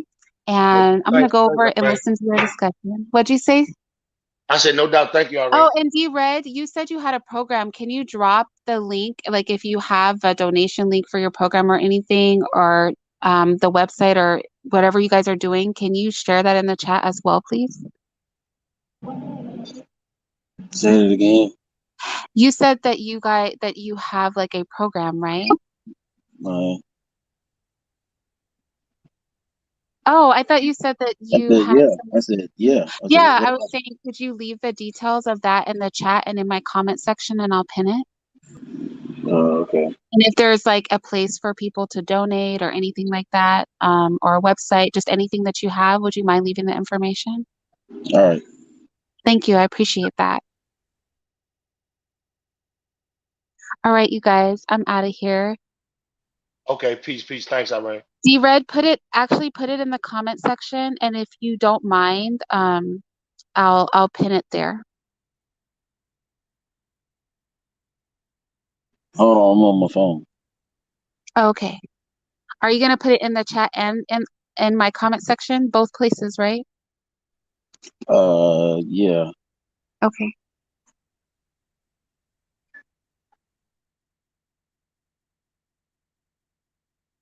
And then also you guys see that Sean is dropping the link to Ziyex, which is an educational institution for Black youth, and it is Black male ran. And so you guys can please donate to the Ziyex Institute. All of the children there are not paying tuition, so the donations really help to keep the doors open, to provide computers and supplies to the children, and to make sure that we can educate even the poorest of children in our community. So please go ahead and donate to the Ziyex Institute. Sean has dropped that link in the chat several times. So if that money doesn't go to me, that'll go to the program. Right. And then D-Red is also going to be dropping the information for his program, because when our men do build, it's really important that we support them.